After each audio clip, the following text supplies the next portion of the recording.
Okay, I think I am live. Can anybody confirm if I am live? Hello? Testing. Testing, testing, testing. Oh, I need to change the title. Not to Christmas stream. Voice stuff and music stuff. Let me change the stream title. It's been since Christmas since I streamed. Jammin' and vibin' with the crew. How about that? Okay, save. Hi everyone, greetings. It's been forever since I've done a stream. It's great to be here with you all. I've got some contacts in for once, so that means I can read the stream while like going far away from it. So that's pretty exciting stuff. Stream sounds good. Hi everyone, how's everyone doing? Oh, don't tell me Merry Christmas. Hi everyone, it's so good to be here with you all. I've got some really exciting stuff too. I've got multiple cameras today, which will allow me to do things like this. Let's see if I can do it right. Oh, it's a little unfocused. Let me focus it really fast. There we go. We've got this stuff going on now, dual camera modes. We've got all kinds of really exciting stuff today. I was thinking what we could do is I could take some voice questions and, you know, we can vibe out on that kind of stuff. Let's see. And then I'll play some music intermittently here. I think it would be cool to go over some, so if you guys have any questions or whatever or anything like that, it would be fun to go over some of that. Let's see here. And then let me go ahead and make, yeah, I agree with that, Saucy. It doesn't feel like it's been 5 months. Hey, what do you usually do when you're live? It's my first time here. I play music, answer questions, teach voice science stuff. I just, like what that user said, I just kind of vibe. And, you know, I go with the direction of where chat takes me. Let's see. I'm going to go ahead here and also make sure that I can get this thing going too. Let me just close that. Okay. And then let me open this. Do display capture. Okay. You guys can see that, right?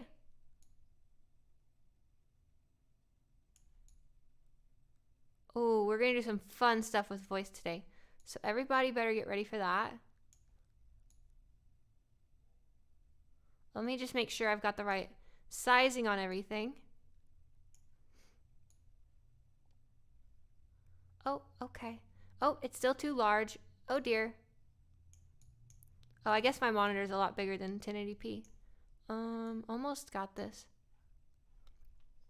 Yeah, sure, I can definitely talk about that cubing. 1 second.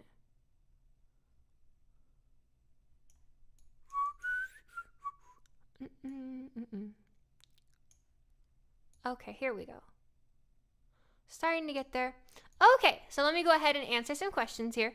Hi Z, somebody said something different. Yes, these are DT770s, and yes, sometimes I talk about Halo 2 super bouncing strategies. And how do you raise the back of the tongue and close the oropharyngeal wall, says this bitch got famous. Well, here's the problem. I can't tell you a mechanical description. Oh, let me turn my camera back on while I do this. Okay. Here's one of the problems. I can't tell you a mechanical description of how to do it because that's not how our bodies learn. Like, if I were to ask you to tell me how to close my hand, you could say curl your fingers, but then you could interpret it this way or that way. So instead of talking about a mechanical way to do it, we could tell you what muscles are responsible for it, but most people aren't even aware of the muscles that are responsible for changing their hands and changing different features. So instead what we do is we utilize modeling and we use different sounds, and there are some little tricks along the way that we can try to get people to feel it with. But generally speaking, the modification of the oropharynx kind of feels like it's between your ears. A lot of people think it's going to feel like the back of their throat or in their neck area, and that's actually not the case. It feels a lot further back and a lot deeper in your head. It doesn't really feel like something that's usually related to your vocal tract. So in general, like how you actually feel it, that's kind of how I feel it. When I do it, I sort of feel like there's a string coming out of the back of my head, and I sort of tug it like that, and everything kind of comes together like a little octopi. But you can see that those descriptions are very subjective. So instead what we can do is we can think about the way that it makes things sound, like this. You guys should be able to hear that. That is the sound of all the motions that you need to do to feminize your voice happening in the quality. And so if you can get that sound in your ear and work closer towards it or further away from it, you can start to understand if you're making the right movements for that to occur or not.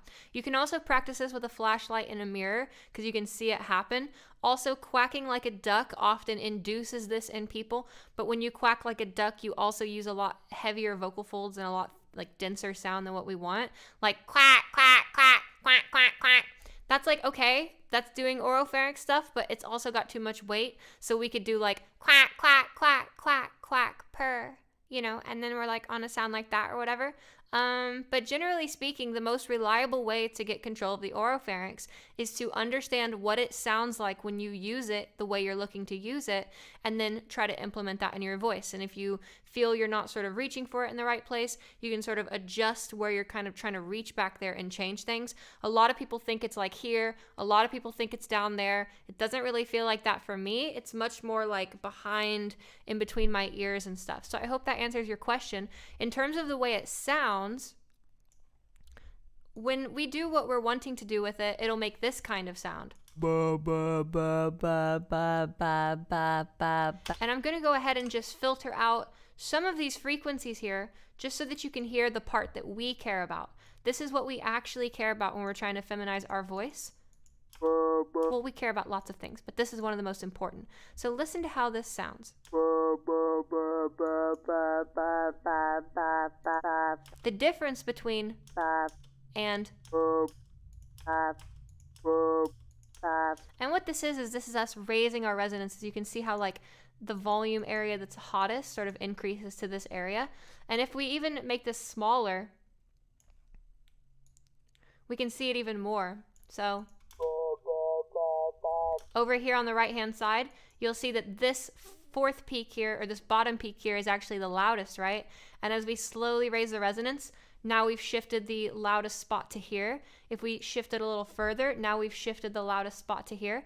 And if we do the best resonance that we can get, we will get the loudest spot to shift up to this harmonic here, which is the 6th harmonic for this particular sound. So this is really what you're trying to hear and internalize. And that effect can only be done if you're using your oropharynx in a certain way. So I hope that's helpful for you. Let me go ahead and look back at chat. Let's see here. Gosh, let's see. Okay, I was about to begin recording a cover of a song, but this is more important. Well, it's great to have you with us. It's like 12 in the morning here, and get ready, neighbors. Are we doing an exercise today? We're doing all sorts of things today. Let's see here. Let's go. Does it really still say Christmas? It shouldn't say Christmas. Sorry if it does. Let's see. There are over 9,000 muscles, but that probably would be wrong. Yes, there's not 9,000 muscles, but true. The voice is an interesting thing. Yes, it's incredibly profound, and it's far too complex to discretize into individual little variables. We have to think about it very generalized. Oh my God, I want more descriptions for voice stuff like the octopus string thing. That resonated with me perfectly. Well, I'm really happy to hear that, Skylar. That's awesome. Yeah, in general, that's kind of how I feel it. I mean, I confused it for the back of my tongue for like 3 years, you know, or 2 years before I was really teaching a lot. And it wasn't until I sort of really started exploring and trying to figure out what was going on there did I understand that that's what was responsible for it. You wish you understood literally any of this. Feel free to ask questions. I can explain any of it. If you're talking about like the charts and graphs and stuff I was showing you, I can definitely show you that. Yes, I forgot to change the title before I went live. Hey, I've got a question. Not specifically about voice training, but in general. Does it get easier when you don't have to deal with phobic parents? Yeah, I would certainly think so. You know, having a supportive network is really important for anything that we do. And, you know, if our supportive network we're forced to be around and our network is like not supportive, that'll definitely make it harder. Especially practicing. There are lots of ways that we can practice silently. You're so confused on what R1 and R2 are. Can you explain? Yeah, so basically, resonance is like a modifier. So if I'm talking to you right now, and then I do this, do you hear how my voice just changed, right? How that changed the sound? Well, that's because this container has the property of resonance. All containers have resonance. It doesn't matter if it's a drinking glass or a water bottle or your hands making a little cup like that or your vocal tract. And what happens is our vocal tract just happens to neatly divide itself into mostly two pieces. We can think that the vocal tract divides itself into this space back here, and we can think that the vocal tract divides itself into this space right here. And essentially what happens is this container here creates a certain sound. Oops, I dropped something. That container there creates a certain sound, and we just call that R1. It's not a fancy term or anything. It just means resonance 1 because it's the first vocal tract resonance that you have. It's the first chamber that we have in our vocal tract. And so depending on the size of this, so like if I make it like bigger like that, right? And then if I just like slowly start to shrink it while I'm talking to you. So you can hear that that's what it sounded like when I had a big cavity and a big chamber down there. And then I made that cavity a lot smaller and that chamber a lot smaller. R2 is just a loose general description that refers to the overall size or effect that the mouth has. So like if I make a really large space here in my mouth, that would be a really low R2. Now E, and now I've got like a lot higher R2. So you can hear like R2 is like, it makes you sound really like crisp and almost not exactly what we're looking for gender modification, but it's much more of like a crispening kind of thing. Whereas we can think of the R1 stuff here as much more a gender primary modifier element, okay? So I hope that helps you. And you know, one of the things to keep in mind that's really fascinating about voice is that we don't just produce one sound at a time. If you think about resonance as a modifier, it may not make a lot of sense. Like, what are we really modifying? But I can show you voice is not just one sound. In fact, let me go ahead here and I'll just demonstrate this, okay? Let's see here. 1 second. I'll get to that question in a moment, HLR. Also, I see you in all my comments. I appreciate your comments and everything. That's really awesome. Let me go ahead here and just share my screen for a moment. And for anybody who's confused about some of this stuff, I want to go ahead and talk about what the voice is made of, because we can really understand the voice as like a material. So let's see here. I'm just going to go ahead and make this smaller on the left side. A little less small. Just adjusting OBS real fast. And then let me just cut the top a little bit off just to make it easier to look at. Okay, here we go. So I want to go ahead and show you that the voice is actually made of lots of little pieces, not single pieces. So I'm going to go ahead here and record an audio. Let me just delete this. And I'm going to go ahead and just record a sound.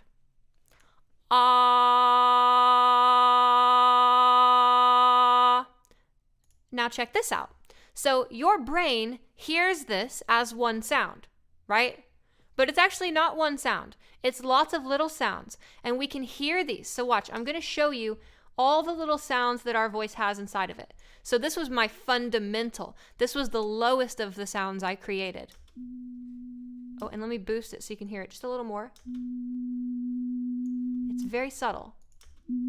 Hear that? And now watch, I'm going to go ahead and highlight different parts of the voice so you can hear it. So that sound that you heard me do was not just one sound. It was actually all of these sounds. Ooh, let me turn that down, that distorted. Ooh, okay, here we go.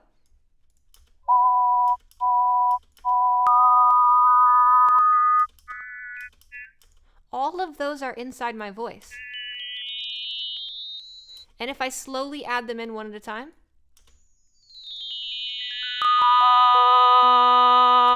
that's what you heard me doing.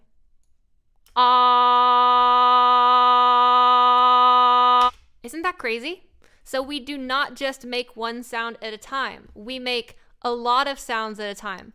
And the way that we manipulate the volume of these individual sounds is what makes us sound like ourself, and it's what makes us sound masculine and feminine. So like if I were to make this one right here louder than all the rest of them, then I would probably sound more feminine. But if I was really making this one loud, I would sound a little less feminine. Okay, so I'm going to go ahead here and once again open all these up so you can hear a voice get put together piece by piece. Like so.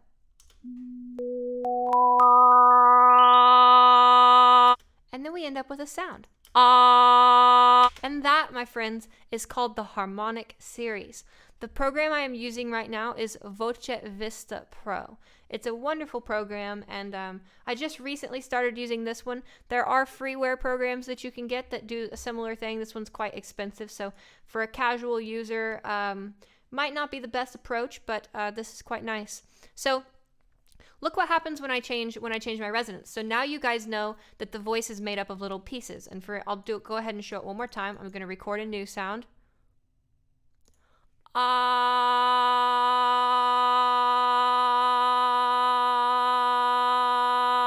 Okay, so now we have a new sound, a longer one this time. And I'll go ahead and just delete the filter. And let's listen to it by itself. So there's our lovely sound. And then, once again, if I go ahead and show this sound by sound, harmonic by harmonic. Let me go ahead and make this smaller.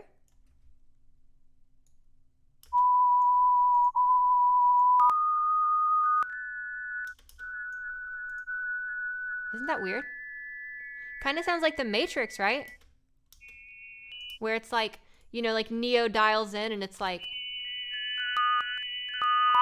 kind of like that. So that's what we do, and I hope that explains some of the confusion around resonance. We basically modify these things. Let's get back to some other questions here. Hi there, Nick. I'm just showing off Voce Vista to the crowd. Let's see here. Let's see. Oh, and let me get my camera back. We streaming? We are streaming. We are streaming.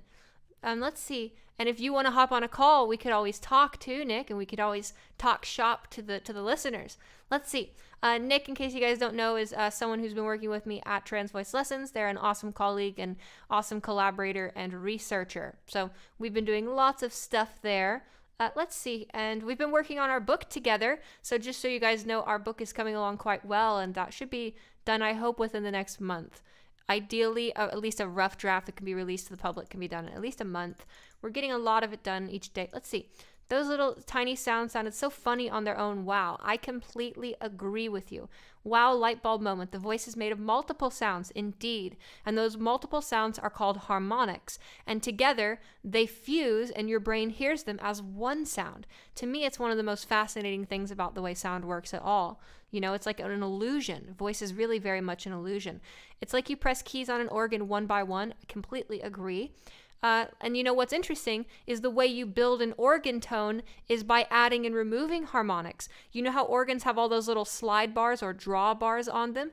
Those draw bars turn on different harmonics. So the reason why an organ can have so many different qualities and so many different sounds is because the organist manually chooses what harmonics they want to have in the sound. So like the 1 + 16 stop, that will turn on the 16th harmonic and the first harmonic.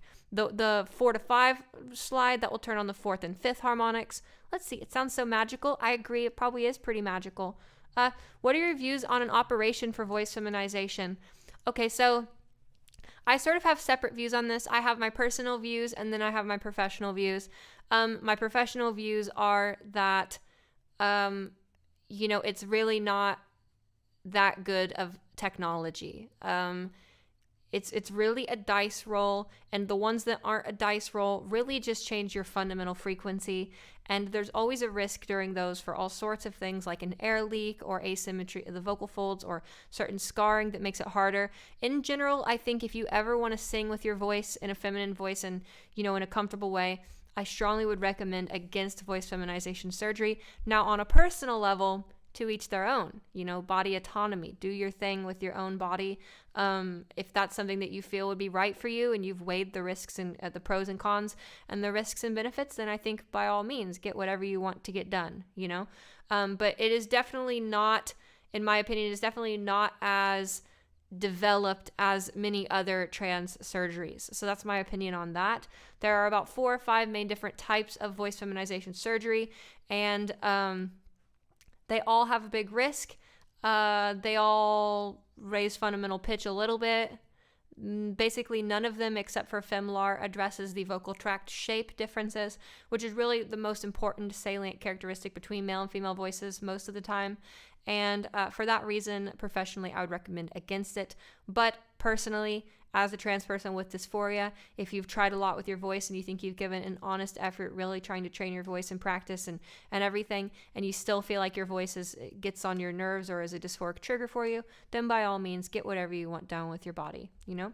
Let's see. Can old people learn this too? I'm late 30s. Well, I don't really think late 30s is that old. And yes, you can absolutely learn it if you're late 30s. And I've worked with students that are in their 80s that have learned this skill. So yes, it's definitely not too late for that. Do you have a video on that oropharyngeal wall stuff? Technically, every single resonance video I've ever made is on that. It's just we don't talk about the mechanics of it like I did earlier. I'm fine to talk about the mechanics of it, but rarely does that like get it for people. The sound is a much more reliable thing, and every single resonance exercise I have ever posted on this channel inherently has the oropharyngeal wall stuff built into it. Hell yeah to the book and the new album. Thank you, Jess. I appreciate that. What if you have a naturally deep... Oh, let me go ahead and just ping my Discord server about this stream too. I just kind of jumped right into it. 1 second. Doop-a-doop-boo. I just woke up this morning and... I don't know, I'm getting a lot of my energy back. In case you guys don't know, I was diagnosed with celiac disease, so, you know, I was pretty sick for a while. You guys probably saw my posts about that on YouTube, and I'm just really glad to say that I'm feeling much, much, much better since I have stopped eating gluten, and, yeah, so I'm just getting a lot of my strength back and a lot of my energy and focus and stuff, so let's see here. I'm just going to go ahead and post this on my Discord real fast. Scroll. And yes, in case you guys don't know, there is a Discord server for trans voice lessons. It is attached to my Patreon. So, oops, yes, people are asking about Christmas. LOL, I forgot to change the title. Okay, my content, everyone streaming live on YouTube. Parentheses, no, it's not Christmas. LOL. Okay, there we go. Oh my god, and the slide, oh my god, the thumbnail for the stream is a Christmas stream too. Okay, decorporealization, yes, great sound. What if you have a naturally deep voice? Is it harder to feminize? I mean, yes and no. It really just depends on your behavioral abilities. A lot less about where you can get with your voice is your physiology, and a lot more of it is your previous behaviors. You know, if somebody is really adept at manipulating their voice and manipulating sound, or sensitive to sound, or did a lot of vocal stemming behaviors when they were younger, they'll have a much easier time feminizing their voice. In general, I have heard people with really deep and dark voices actually take their voice to the highest and brightest feminine levels, you know, that would be reasonably desired. You know, and honestly, there are lots of cis women with deeper voices and darker voices. So you can absolutely get your voice to sound female if you are already sort of naturally deeper. You know, that doesn't really put too much against you. You might have some certain problems that, you know, certain things that you'll have to address more than others, like in voices that are naturally very low and heavy. You know, those individuals typically need to spend a bit more time taking care of their vocal weight, taking care of their pitch. And for them, that becomes more of a dominant element than other things, because that's really where their like struggle is, right? So it just depends. Everybody's a little bit different. And yes, C has gluten phobia. Very true. Oh, now the questions are rolling in. Let's see here. I seem to have very good vocal control of my R1, but unfortunately my voice still sounds distinctly masculine.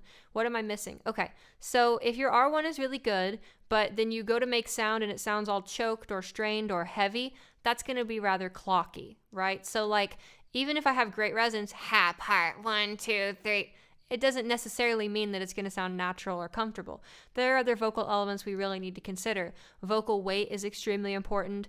Your pitch behavior that you have is extremely important. The purity of your voice is very important. Oftentimes what happens is if people focus on R1 a lot and they don't necessarily focus on other things, they can be degrading the quality of their sound in terms of getting noisier or scratchier or kind of just not like you would expect somebody to sound, you know? And even if their R1 is great, it kind of everything else works against it. So if you think your voice still sounds distinctly masculine after you've changed your resonance, chances are your weight isn't low enough, or you're compromising your sound production to get that resonance brighter. See, oftentimes what happens is when we try to brighten our resonance, a lot of little artifacts and glitches can occur that make us actually sound less good, right? Like sure, the resonance was like okay-ish, but it compromised my entire sound production. And, I want everybody here listening to understand that good resonance is not just about getting your resonance high. Good resonance is about getting your resonance high in a way that does not disrupt sound production or work against the rest of the goals of your voice. You need to be comfortable, you need to have higher resonance, and your sound production needs to be not, disrupted by your attempts to brighten your resonance. Hello, Z. Hello, thank you for what you do. What advice would you give for learning to sing along with voice training? That's a good question. I tend to not really think that singing along with stuff is very good voice feminization training. I think it's great voice training, and by training your voice more holistically, it makes voice feminization easier. But there's a lot of things that are a little different in singing than speaking, and in general, by singing more, you're always going to be developing your voice better, so that's really going to help you in general. But I would recommend just singing along with whatever you like and trying to play and experiment with your voice. Try to find someone that's in a comfortable range for you and maybe try to make it sound more feminine. I tend to not really think that singing exercises are great feminization exercises. At least singing, I don't think is a great way to feminize the voice. It's definitely worked for some people. I know people who have just sang and then their voice is like feminine or whatever. But I think it kind of takes different skills. But you should have fun singing. You should do it. It's definitely going to make your sound production abilities better. Could an air leak from VFS cause one to have two fundamentals, one of which is uncontrollable? Actually, Eleanor, yeah. Now, from VFS, yes, no, it depends. I mean, I haven't heard of anything like that from Yisan in particular, but I have heard of that from other things. Basically, you can get two fundamentals if your vocal folds create asymmetric vibration. So if the vocal fold is wiggling and it's actually sort of the middle of it, let's say like it's coming to a point like this and the vocal folds touch, now you actually have two separate areas that are oscillating. You have the top part of the vocal fold and the bottom part of the vocal fold. And depending on where that node is being touched at, you will get two separate pitches that start to emerge. This is diplophonia. Let's see here. This is such a good question. Oh, did I answer it? I hope I did. Oh, yes, I did answer it. Okay, great. Redacted. Yeah, so big dog, small dog, I mean, that's basically just a voiceless resonance exercise. There's lots of ways you can do that. Now, I do recommend if you're doing something like that or you're mentally framing it that way, I would not really recommend sort of doing like an inhale, exhale thing, which I often see people do when they do that. We're not really trying to sound like a dog. We're trying to sound like a human. So instead of like, that we don't really want that. We would want, which sounds more human-like. So, it's a good exercise, though. It's basically just voiceless resonance. Let's see. Hi there. Thank you for your work. I strive to someday explain stuff as clearly as you do. Keep on rocking. Thank you for that comment. I really appreciate it. So I'm a transgender woman working on my voice. I tend to answer the phone a lot, and I appear to pass to most of our patrons. Does that mean I mostly likely pass in person as well? Yeah, I think that's a safe assumption. If you find that you're getting your voice gendered accurately a lot, just based on pure sound, and they don't have any, visual confirmation of you or anything like that, then I think that's a pretty good cue for you. And you should lean in with that confidence vocally in person and try to really get the sound out. One of the things that can be damaging for people is, their voice passes and then they don't think it does. And so in person, they're so self-conscious about their voice, they actually crush it down and disrupt the behavior that they would have if they were more relaxed. So just something to think about there. Wow, you teach people in their 80s. Yes, absolutely. There was actually one student of mine who transitioned somewhere in the 50s. And, she has been stealth for like 65 years or something like that. So it's pretty iconic if you ask me. Let's see. Do I keep up the voice in resonance in that resonance? I'm sorry, I don't understand that question. You can re-ask it. Hi Z, I've been practicing since our lessons last year. Can you speak about long-term practice technique? I'm still working on hitting higher notes. Will I eventually develop more range? Yes and no. Range is a bit of an interesting thing. I find that it's less so about brute forcing more range and more so understanding how to unify your range, right? How can you make your falsetto or your M2 sound like your M1? I would recommend learning how to belt if you want to learn to develop more range. There comes a certain point where in our M1, we can continue to expand it and get more optimized and get more efficient and get slightly higher notes as it goes. But it really does start to become diminishing returns. And so for me, I've found it very helpful to look elsewhere rather than trying to stretch my M1 as far as possible. Understanding how to control a belt better, understanding how to control my M2 better and make it sound more rich and dense. So it becomes a little bit less about just trying to push the range higher and more about understanding how to unify your vocal range. The book, you have a book? Yes, I've been working on a book for a while. It's going to be a fantastic thing. I honestly don't know why I haven't joined your Patreon yet, Lamau. Well, just give me how about this? Thanks for that reminder. If anybody wants to support the work I do on this channel or be part of the Trans Voice Lessons community, I do have a Patreon. I'll just spam that link a few times. Let's see here. Celiac sucked it out of me for years. Chili, I'm so glad that you can relate. I mean, it sucks that we both have that, but honestly, I felt like I was just like, I didn't know what was happening, right? I just felt so bad all the time, and I felt like my lack of energy was like me losing motivation or me like, being lazy, when in reality, I had this autoimmune disease that was like destroying my body. So I'm glad it's gone. And I feel like every single week since I've quit gluten, I've been gluten-free for about 4.5 weeks now, about 4 weeks, every single week I've been gluten-free, I've gotten increasingly healthier, increasingly better, increasingly more focus and energy. So I'm really thankful for that and thankful for my doctor who caught it. Does using a more feminine voice become easier, more natural over time? Yes, it does. Now, one thing I want to add to that is that your feminine voice should be comfortable regardless if it's new or not. Maybe it's awkward and it falls away or, it gets disrupted or something like that. But if something aches, if something is uncomfortable, no, you shouldn't just keep doing that and hoping that after time it's going to become easier and more comfortable, right? Comfort is not over time that probably will happen, but we don't want to just think like, oh, this is really uncomfortable, so I'm just going to do it a bunch and it'll slowly get more comfortable. That's not really the approach we want to have for it. We want to try to interrogate our experience and understand why it's uncomfortable and what decisions or processes we can make to get to a place where it is more comfortable. Let's see here. What exercises should I start with? I've seen a lot of your videos and I feel they've helped me greatly, but I still feel like I'm missing something important. Great question, Gwen. I really want to make a beginner resource. That's probably going to be one of my next videos. I might even film it after this stream, depending on the timing of everything. But, in my opinion, the best place to start if you're new to this stuff is actually not resonance. I put all the content on my channel early on about resonance because that was the area that was critically missing from the field of trans voice. There was really no information out there at all that was really remotely accurate about the way resonance worked, the way it sounds, and how to work towards it. So I did a lot of content towards resonance. In reality, though, I think the best thing for beginners to start with is learning how to reduce their vocal weight and get their pitch up. That basically operates as a foundation for our voice, and it makes altering and implementing different forms of resonance much easier as we progress through the future. Let's see here. I gotta scroll. There's so many things. I'm so far behind on questions. Hi, Chloe. It's great to have you here. Lyra, I'm trying to sound like a dog. True. I respect that. Okay, let's see here. Gosh, there's so many amazing questions. Gosh. I realize how many I've missed so far because I'm so far behind. So I'm gonna skip a few and just zoom fast. I woke up this morning. I'm a glutard. I'm realizing being a silly arse allows you to go avoid and heal. Yes, it's honestly amazing being able to heal. I didn't realize it would be like that.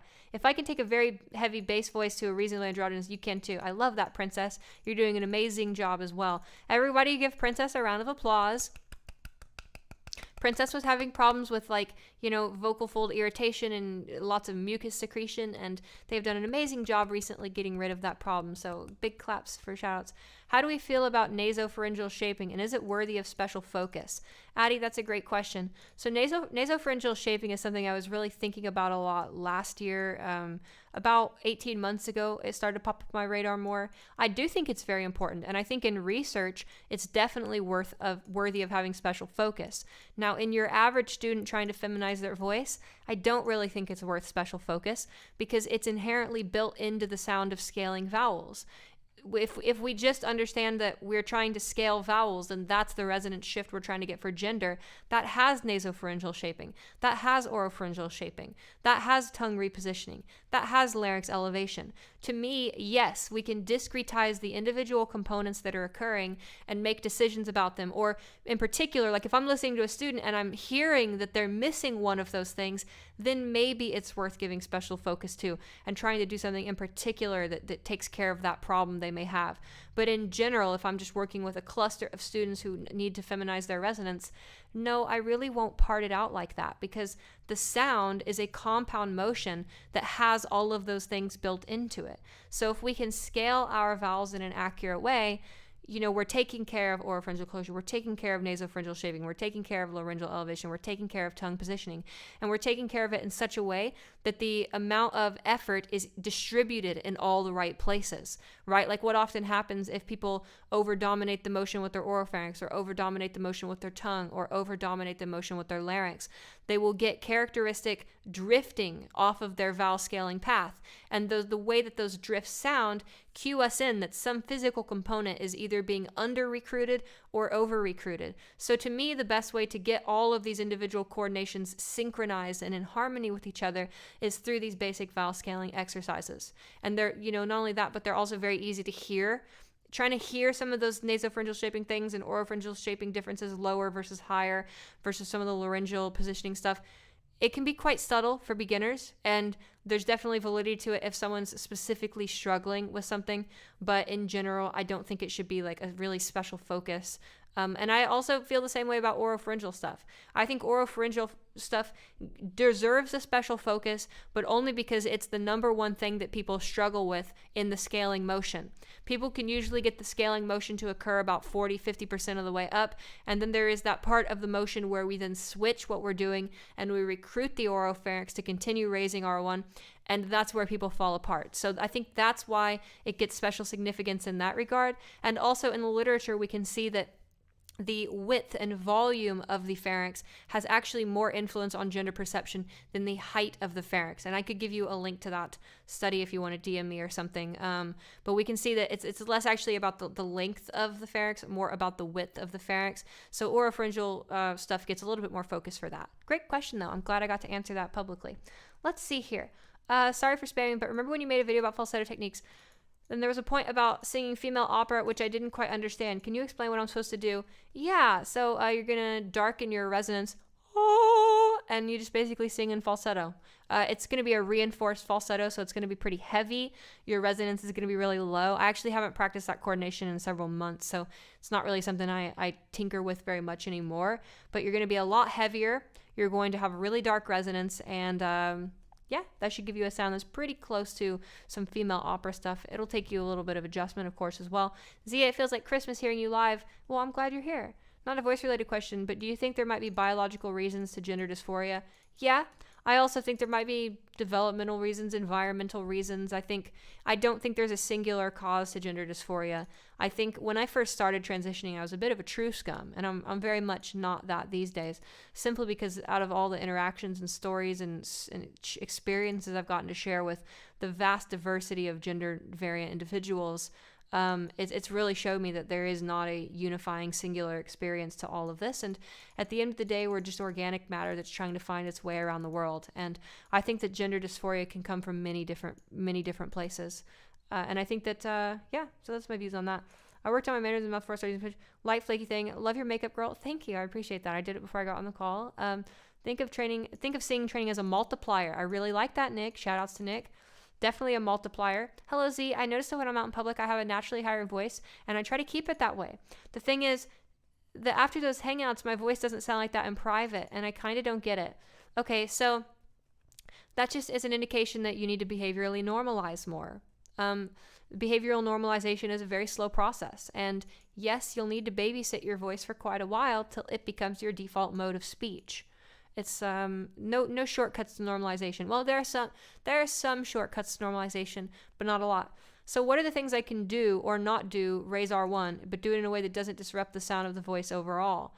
Well, raising R1 is really a general term that refers to simply raising the resonance, which means making the pharynx smaller. You can make the pharynx smaller a lot of ways. You can narrow the pharynx, you can raise the larynx, you could pull the tongue further back, which will actually narrow the pharynx in a sort of front to back kind of way.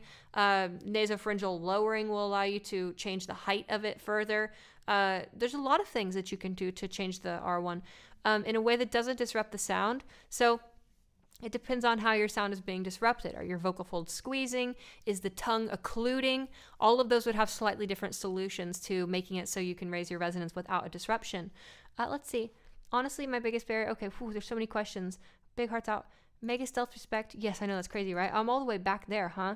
I have two questions. How to affect R3 and R4 while maintaining voice quality? Okay, so that's really interesting. So R3 and R4 are interesting on the surface level, but from what I've gathered, they're not really like a discretely controllable thing. It seems to me like R4 is like a much higher resonance that's actually implicitly based on the vocal tract structure. So by changing your resonance, you change R4. There is no discrete sort of manipulation that isolates R4 on its own to change. Now R3, generally speaking, we can think of if we divide the mouth into two spaces, we kind of have an R3 there. It's also nonlinear. Resonance is fundamentally nonlinear, so we can't say this area is responsible for this, this area is responsible for this. It's kind of a big little fractal. And with R3, though, you can start to play around with it based on moving the tip of your tongue around, changing your approximate consonants, like moving around your R sounds a little bit, moving around your L sounds a little bit, and different forms of consonant articulation will change the relationship and ratio between R2 and R3. So, for instance, if I go ahead and I'll just show you some stuff here. I'll go ahead and share my screen really fast, and I'll just show you what I mean. So, like R3, you can't really like change without changing other things too. So I'll go ahead and just share this really fast. I'm so far behind on questions. I'm very sorry. Thanks for being patient. Let's see. So watch. I'll just go ahead and show you. Oh, this crashed. Hold on. It probably wouldn't if I got the newer version. Okay, here we go. Okay. So watch. I'm going to go ahead and get rid of R1 altogether. And I'm going to get rid of R4. And then these two colors will just be R2 and R3.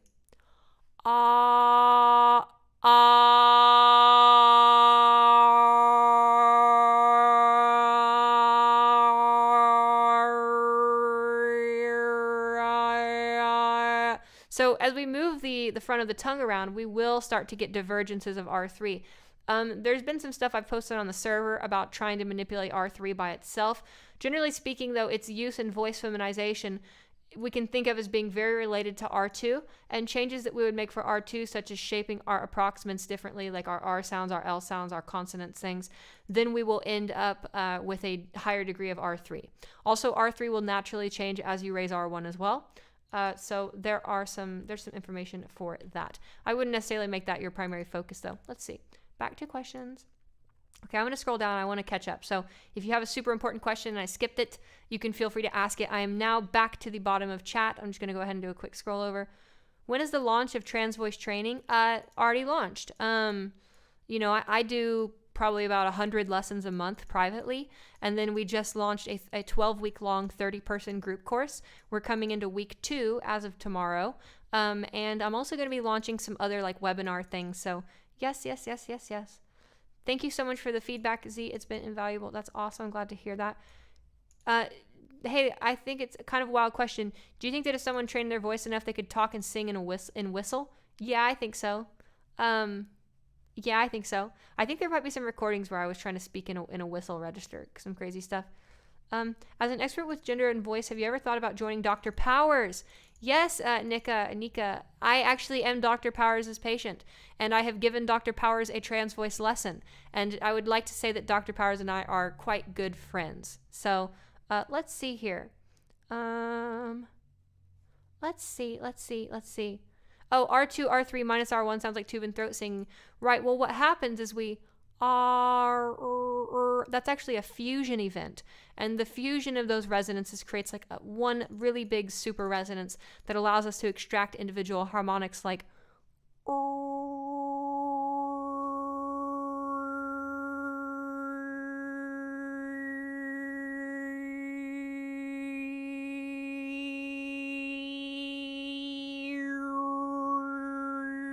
So yes, that is definitely used in tube and throat singing and other styles of harmonic singing. Let's see here. Let's see.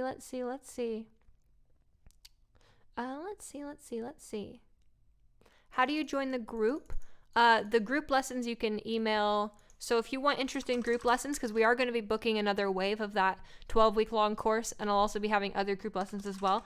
If you're interested in group lessons, you can email this address, and you can just put the subject header of group lessons, okay? And then we'll put you in a pool, and then, you know, as we book for group lessons. So support@transvoicelessons.com. This is a different email than what I had for a long time, so you can do that. Let's see here. Someone asked an interesting question about isolating R1.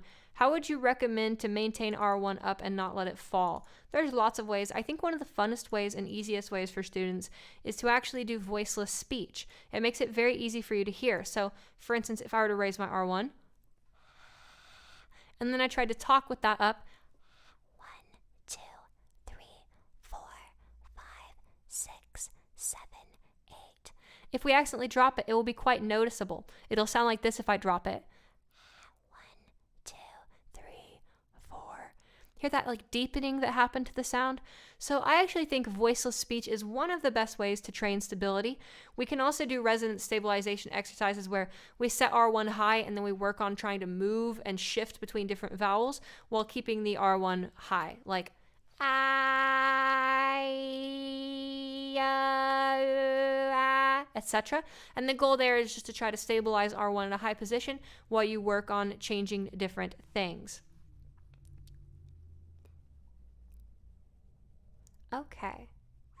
Is there a Discord server? Yes, there is. Now, my Discord server is a Patreon related perk. So if you would like to join the Discord server, you can support the channel on Patreon.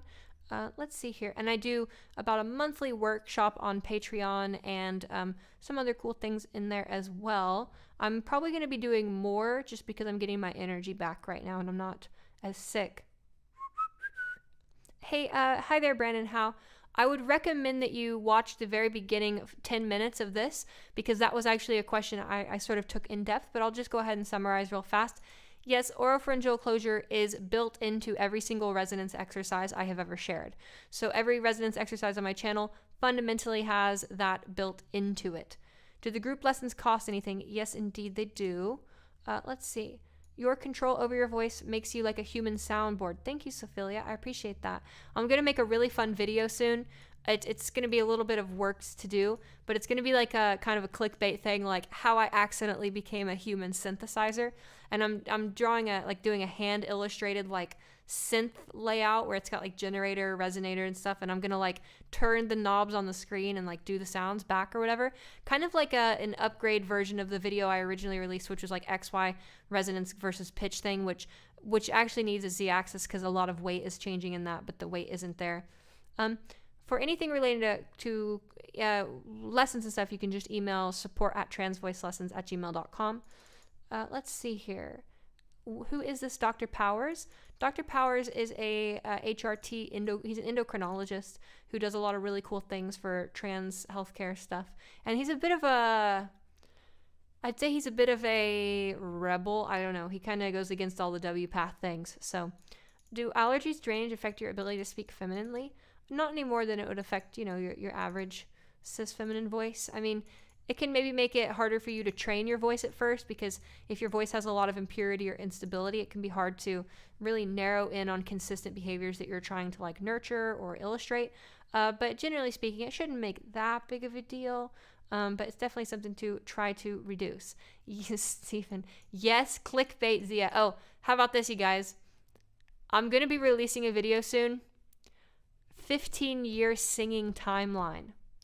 It's going to have me singing in all, like the very first thing I ever recorded singing to the very most recent thing I've had singing. I've got 15 years of singing that I'm going to be going through and reacting to, which I think will be good content. So let's see.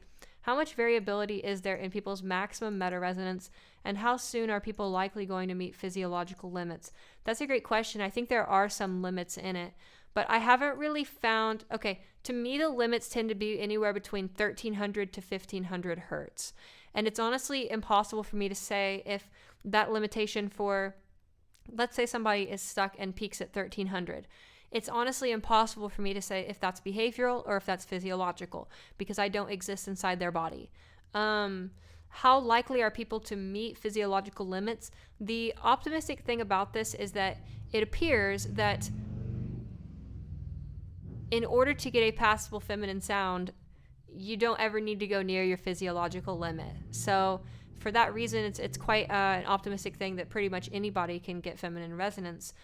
Maybe I'll add an asterisk to that and say maybe there's like 0.0001% of the human population that had like, hyper expansion of the pharynx, and for them it will be more difficult. But generally speaking, I have never met a student before that wasn't able to get their resonance to a certain thing. Maybe not able to in terms of, maybe they didn't practice or whatever, but in terms of due to physiology, I don't think I've ever interacted against that barrier. I'm glad you're feeling better. And how soon are people going to hit that? Well, once again, I think that's hard to say because there are some people who, hear one resonance exercise and then all of a sudden now they have everything they want and they're at 1400 hertz and it's whatever. And then there are other people who, can struggle for multiple months trying to gain really precise control of R1. So there's just so much variance. It's hard to say where physiology and behavior begin and end on each other. Will this stream remain viewable after it's over? Yes, absolutely. I'm glad you're feeling better. How do you recommend getting over shyness? You think of using game chat? I was about to say, I think game chat's one of the best ways to do that. A lot of people these days, it wasn't around when I was learning my voice as much, but a lot of people use VR chat. So I don't know if you're a VR chatter, but I feel like VR chat would be a good place to get over shyness just because, you can basically decorporealize and take on an entirely new body or new, you know what I mean? You can kind of just exit that space and enter a new space altogether. So how I accidentally, yes, I know, Brock, it's a Ludwig special. Let's see. Will you do another glossary video for the few terms? Yeah, absolutely. That glossary is very out of date now.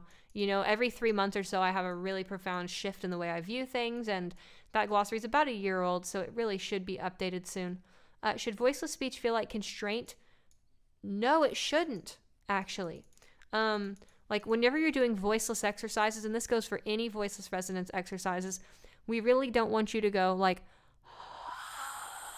hear that squeezing? That squeezing is not it. Voiceless resonance exercises that utilize your breath should be much more almost inaudible. They should sound like you're just lightly exhaling air. It shouldn't sound like sizzling. It shouldn't sound like it's all compressed, like it's an air canister spraying out air. If you do have that sound, it means that your true folds and your false folds are constricting and you're basically occluding the air like this, creating a turbulent airstream by way of aperture narrowing, and we really don't want that to happen. Let's see here. Question, I'm not trans, but for some reason I prefer to have longer hair and dislike facial hair. I'm comfortable being called she sometimes, but I prefer being called sir. Is there a label? I don't think you need a label. I think you can just do your thing, Just be yourself, and if you feel a label helps you understand yourself better, then perhaps consider that label. But I think you just do your thing. Gender is a giant meme, And if you like to have long hair, cool. If you dislike facial hair, cool. If you like being called she sometimes, cool. If you like being called sir sometimes, cool. Just do your thing and be unabashedly you. Can acid reflux or GERD prevent you from proper vocal training or allow you to speak? That's a great question. Acid reflux and GERD can interrupt the process. I won't say it can prevent you from feminizing your voice, but it can certainly make things more complex just because, if you have really bad GERD and you're getting a lot of acid hitting the vocal folds, you'll have a lot of irritation, mucus secretion, and it can sort of be disrupting to the process. Also, I've worked with some students who have GERD who, when they try to do certain resonance motions at first, it kind of triggers it to be a little worse. So I don't think it should be a huge imposition, but it's definitely something to be considered and definitely something to be treated and sort of respected during the process. Hi, I just wanted to share that my best friend just called me by my new name, and I'm happy to share. Oh, I'm glad to hear that. Monikimono. That's so cool. What set of your videos do you recommend for beginners? Probably the vocal mass one or the overview video. I think those are probably my two most beginner-friendly ones. I'm going to be making more beginner-friendly ones soon. I think it's really important to know that this channel did not get started as a how-to channel. This channel got started as a documentation channel. because there was such poor documentation about the science and the sort of intrigue and the structures and patterns that occur.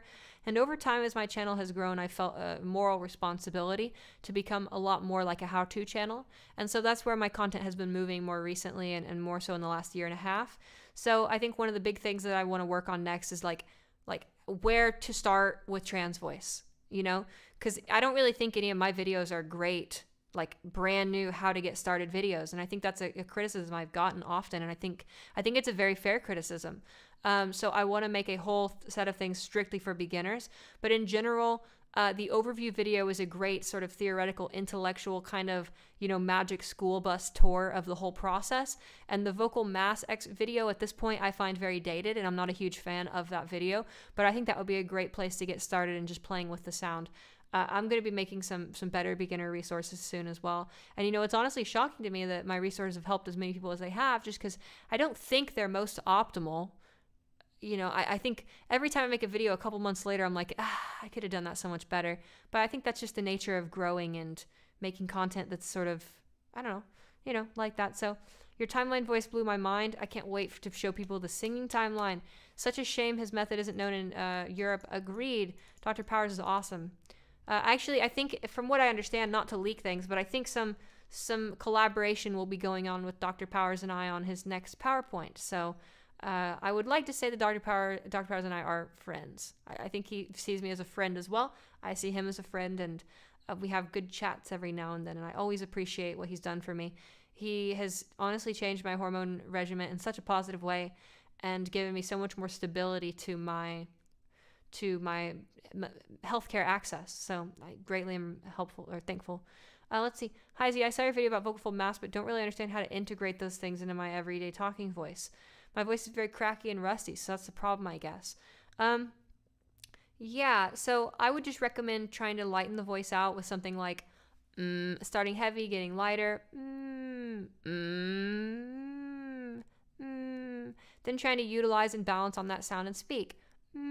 1, 2, 3, 4. To help you get it in everyday speech, I'd recommend going almost lighter than what everyday speech would be, because then you're sort of training the extreme, and it'll be a lot easier for you to kind of fall lower to that. But I'd recommend just trying to get a sound quality that you like in an isolated moment, and then trying to implement it into speech, like in an isolated space. Trying to just jump straight to your day-to-day life and keep it light, that can be challenging unless you've been able to keep it light in practice. So I would recommend first getting the labbing it out a little bit, then trying to bring it out of the lab and bring it into real life. Hey Z, I saw your video about, hi Z, I'm just wondering if I'm interested in lessons. Should I email the new email? Yes, you should. Nick, who's in chat here, is my colleague at Trans Voice Lessons, and they're booking students. Right now, I'm pretty swamped with private lessons. I'm still taking on students as I can. But we are creating a lot of new group lesson opportunities, which allow me to increase the sort of range I have to teach people with. So I would definitely recommend that. Any trans men on T voice resources? Hi there. I think that's a great question. I think there's a huge lack of trans masculine resources. I plan to make some as well. I know the Discord community Singuistics has a bit more focus on trans masculine stuff, so that might be a great place to check as well for trans masculine stuff. I work with trans-masculine voices, but it's definitely not like my main bread and butter. I'm pretty comfortable with it, and at some point I do want to make a trans-masculine and androgynous voice resources. In particular, androgynous voice stuff is some of my favorite to teach in private lessons, but it's just, I would say probably 90% of my audience are trans-feminine people, so I definitely want to make content for the other sort of groups that need voice resources, but right now I still feel like I have so much work to do in the trans feminine domain. But you never know, maybe you check back in 2 weeks or something and there's a voice masculinization resource on the channel. But Singuistics would be a great place to check. Let's see. Hi, I'm an AFAB NB, and I was wondering if you have suggestions for AFAB people. Oh, I'd also recommend Hearth for trans masculinization stuff. Hearth is really great too. Let's see. I'm an AFAB MB and wondering if you have suggestions for AFAB people who want to use reverse techniques. Yeah, actually, so you can think of transmasculinization as the reverse of this, but there's a little bit more to it. So like, it's not exactly a one-to-one reversal, but a lot of sort of exploring the opposite spectrum of what's going on this channel can get you more masculine. For voice masculinization, though, the resonance stuff is a little different. Well, it's kind of similar. So in transfeminine resonance, we don't want to rely on just raising the larynx. It kind of makes us sound like we inhaled helium. That's not really the only thing we're after. We really are trying to reduce the space, the width of the pharynx. And with transmasculine stuff, you're really trying to reduce the width of the pharynx, not just the lower the larynx. If you lower the larynx, it tends to make it sound a little bit more boomy and a little bit more like this, like yawn-like, and that's really not too conducive for transmasculine resources. So we're looking for more we're looking for more of a pharyngeal expand. I'm not really like unhinging and lowering my larynx. I'm just trying to open up the pharynx a lot and be a lot heavier. And that's really the sort of bread and butter of the transmasculine stuff. There's a lot of other considerations to be made, but that's a pretty important one. Hi, did you have a Discord server, miss? Yes, my Discord stuff is connected to my Patreon thing. I've been considering opening it up to everybody and sort of creating a space there for everybody, but right now it is attached to my Patreon, so if you would like to join the Discord server, here is a link to my Patreon, and you can join that. I'm just kind of concerned about like weird stalkers joining from YouTube. I mean, a stalker could pay $5 and stalk me, I guess, but it's kind of like a little gate that keeps away crazy people. I get a lot of weird messages from people who, well, I won't talk about it, but I get a lot of weird messages. So I'm kind of even spooked to be a public figure. And I didn't even realize I was a public figure. Can you make a TikTok? Maybe. That'd be cool. I haven't considered that very much, but I might. I don't really like TikTok very much, but maybe I could. I feel like TikTok makes my dysmorphia worse because everybody's all filtered and it's just I don't know, everything's so plastically commercialized, it feels. Let's see. Okay, you've answered for me on Discord, but what do you recommend for people who are at work the majority of their day in terms of vocal training? For people who are at work the majority of their day in terms of vocal training, I would recommend just getting a pitch tracker open, sitting it on the side of your screen, and just giving yourself a little bit of bio-visual feedback to make sure that you're driving your behaviors in the way you want them to go. Obviously, that's not like what's going to make your voice sound feminine, but just having that sort of little like shock collar almost to be like, oh, I just saw this event occur and I didn't like it, and I can relate it back to a bio-visual cue. That can be very helpful. Do you have any tips about hiding the Adam's apple? Good control over R1 will help with that. The Adam's apple is like shifted around by lots of things. It's shifted around by the tongue root elevating. It's shifted around by the oropharynx narrowing. It's shifted around also when you like lower the nasopharynx, because it's basically a muscle that runs down the back and connects to your larynx. And so there's actually lots of ways. There's sort of multiple ways, but any of the resonance exercises will be doing that. I regularly get practice in VR chat. I'm known for having an intense bellow in my voice. Gender is a meme. Yes. My sister is also trans and has pretty bad habituated false fold constriction. What do you suggest having her work this out of her voice? I would recommend, there's honestly a lot of approaches. I think one of the more reliable ones, if it's a really habituated thing, is teaching somebody how to speak voicelessly with no sound, basically, but still moving air. You know, like 1, 2, 3, 4, 5. It's kind of the opposite. You can basically do like the voiceless resonance exercises, but take them in a way that is so intensely not audible that you're learning how to speak with your false folds more retracted, or at least out of the way. Some of the other things can be helpful, like trying to inhale or gasp or feel like that cold air sensation, then trying to preserve it and maintain it in speech. If they're very habituated, though, some of the best ways you can do is actually make them squeeze the false folds more, like really get them aware of that constriction, and then work to release it with some of the methods that we talked about before. The thing is, there's a big difference between like getting false folds out of somebody's voice that's like just a technique they're doing versus someone who's habituated it. With a habituated thing, it's always going to be a little more unique and a little more individual. It's a great question, though. Yeah. Can you share your opinion on voice feminization surgery? I already did, but I'll give you the short. Professionally, I don't think it's a very good option. I think the surgery is rather crude, and I think the results are like a dice roll, and it's kind of whatever. Personally, do whatever you want with your body. I support body autonomy endlessly till the end of this universe. If you want to change your body in any way, shape, if you want to get black market SIL, that's your thing. Do it, you know? But I would definitely suggest for people who are interested in voice feminization, though, or voice feminization surgery, give an honest, genuine effort. At least try to work with one teacher. If that didn't work, try to work with another teacher. Make sure you give an honest effort to voice feminization through behavior first. And if you still feel very dysphoric and are getting triggered by your voice really badly, then sure, maybe consider voice feminization surgery and see what it could do for you. But in general, I think it's a pretty crude thing, and at a professional level, I don't really think it's a good solution to the problem. Okay. Oh, Nick is going to hop on stream. Yes, that sounds lovely. Are you wanting to use video, Nick? I can share our call, or you can just be the voice inside my head.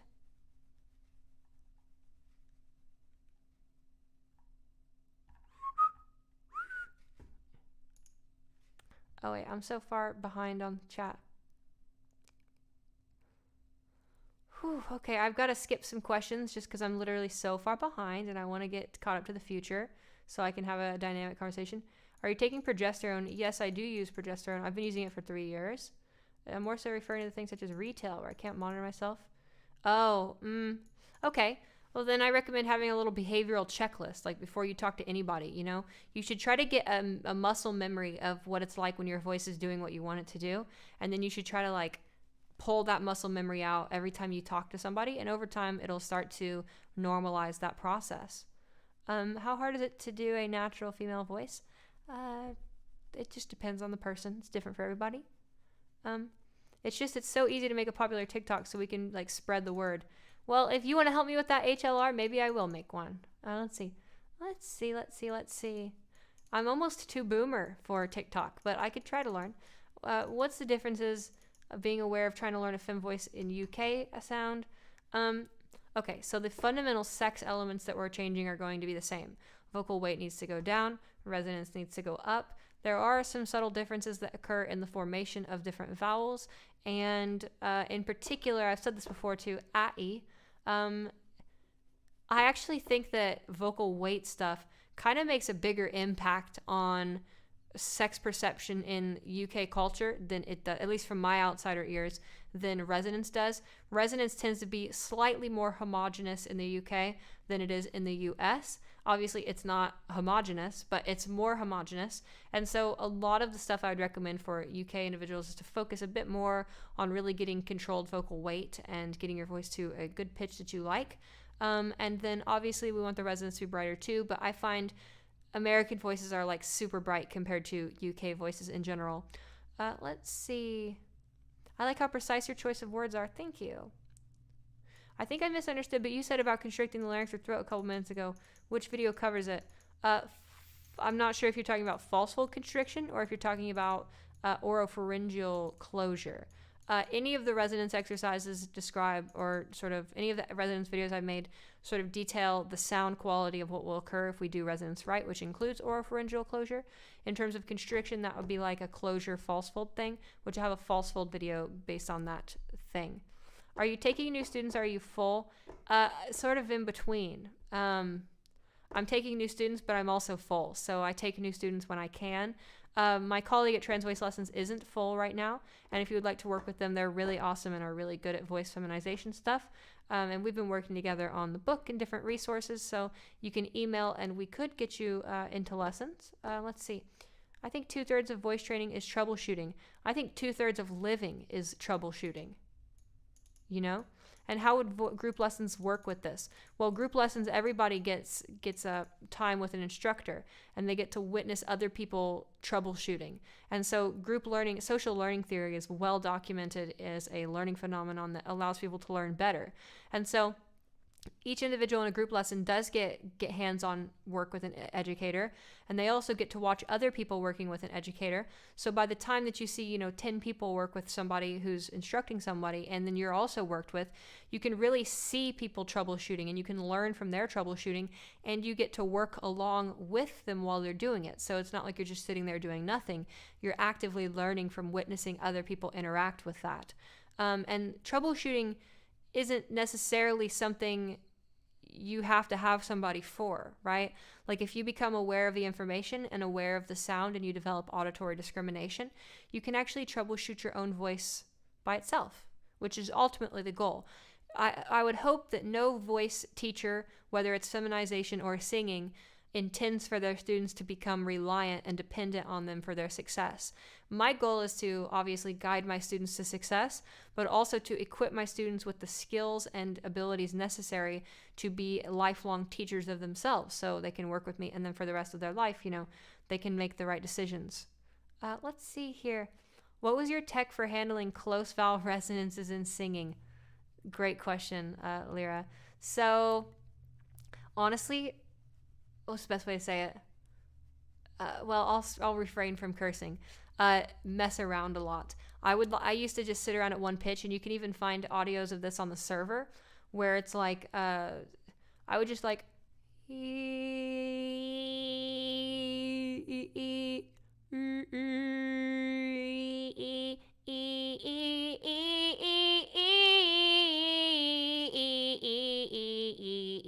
I would sit there and I would try to format tune it.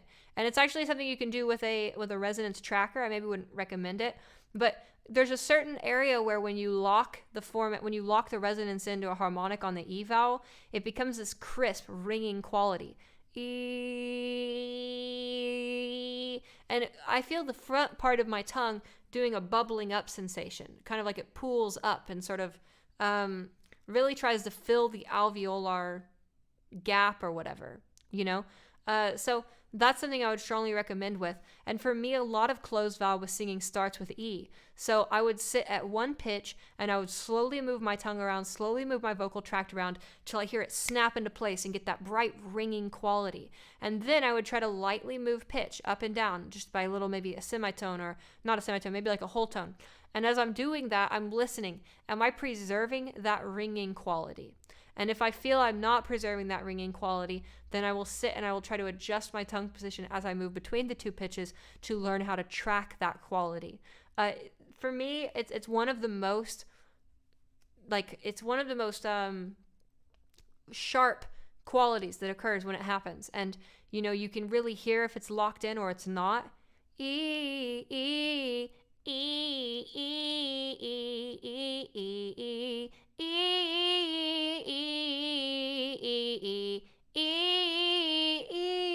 There, I lost the lock. Lowered my R1 and I lowered my R2. E, intentionally, by the way. But that's one of the ways I'd work with it. Single pitch, work on making the E sound really crisp, ringing like you're locking in R2 to where you're wanting it to be. And also, it's not just R2, it's also R1. We're trying to get R1 to the second harmonic. And often what will happen is if our pitch increases and we're on the E vowel and our resonance starts to fall below the second harmonic, we'll start to get this diffusion experience where the sound quality gets a lot worse. So those are my tips I'd give you on that. Now, I'm still down to meet with you, by the way, and do it together. So I haven't forgotten about that. Probably, I've got 2 days off next week. That would probably be a good time to try to slot that in. Let's see here. So many lovely questions. What advice would you give to someone who, with a bass range, who wants to feminize their voice? Really prioritize exploring vocal weight and getting your voice to operate at a lower weight at a nice pitch in a really comfortable fashion. How old were you when you started HRT? I started HRT when I was 24. I came out when I was 23. Hey Z, I've been watching your videos for a while, and although I'm a fairly untrained singer, I'm having a hard time understanding where to start with voice feminization. Any specific pointers? Yeah, I would start with weight. Basically, okay, for anybody who doesn't know, I plan to make a video on this too.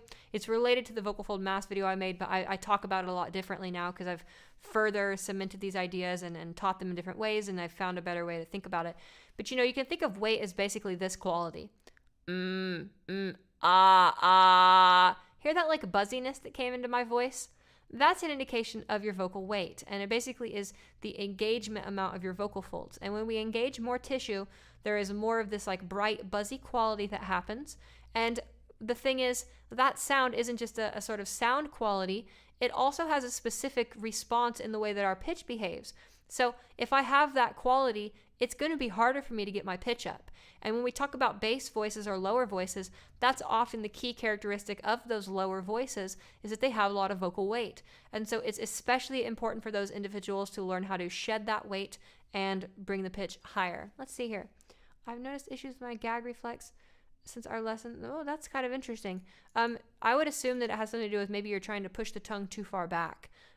Really, if you're having gag reflexes, it's either you're pushing the tongue too far back, or you're advancing the root, you're retracting the root of the tongue, or I'd say you could be advancing the root of the tongue while pulling the rest of the tongue down and back, and it creates a sort of twirling sensation down there that makes me kind of gag. I'd have to hear the specific sound, though. I do remember you had mentioned that at one point. I would need an audio file to really diagnose that better. American voices are bright. That's a funny joke, Kyla. Earlier you touched on shortcuts to normalization.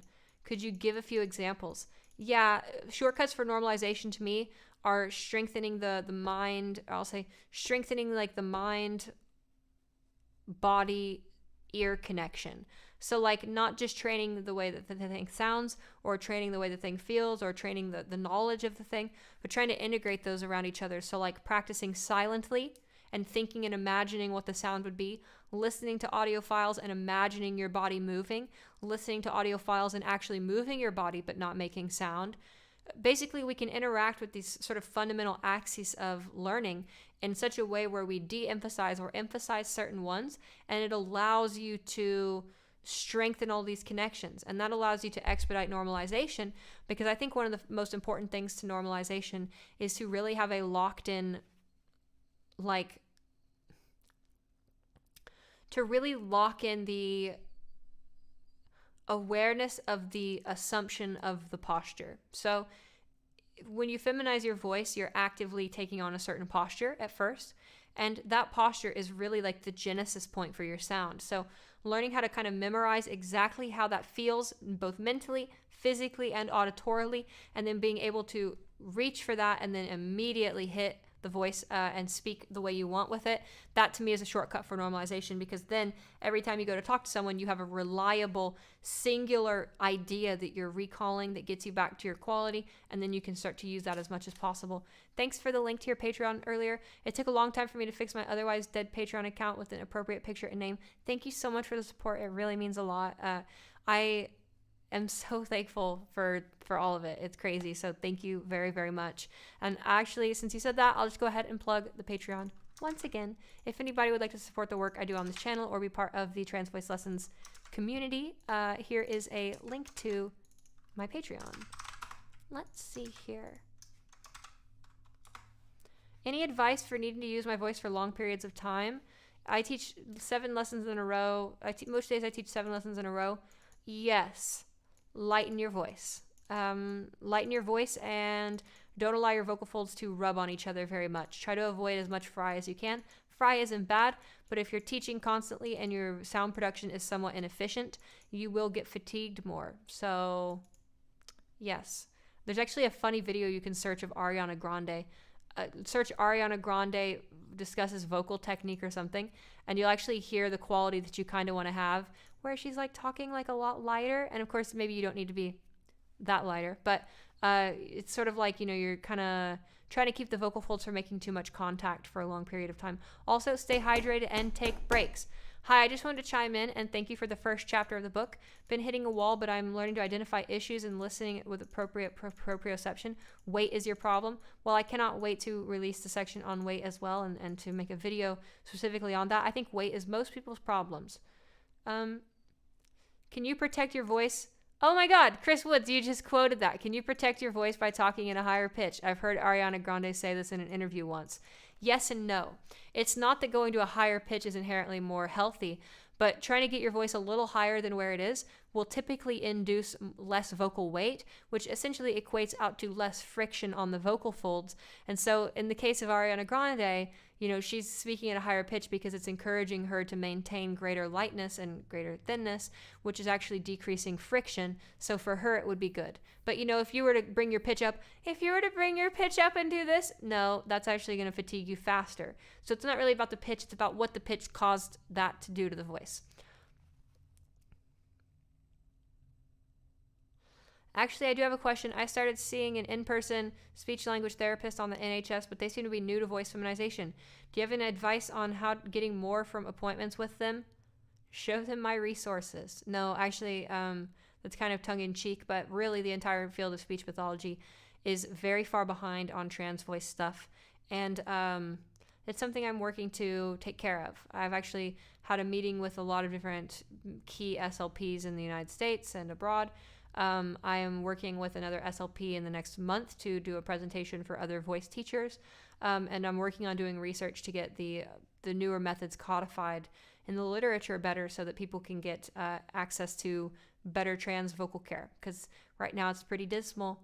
How long does it usually take to every day if I practice every day to get a feminine voice? It doesn't really work like that. You could practice every single day of your life and not do anything constructive and not get a feminine voice, or you could just have it click all at once and do something constructive and then you would be popped off, So it just really depends.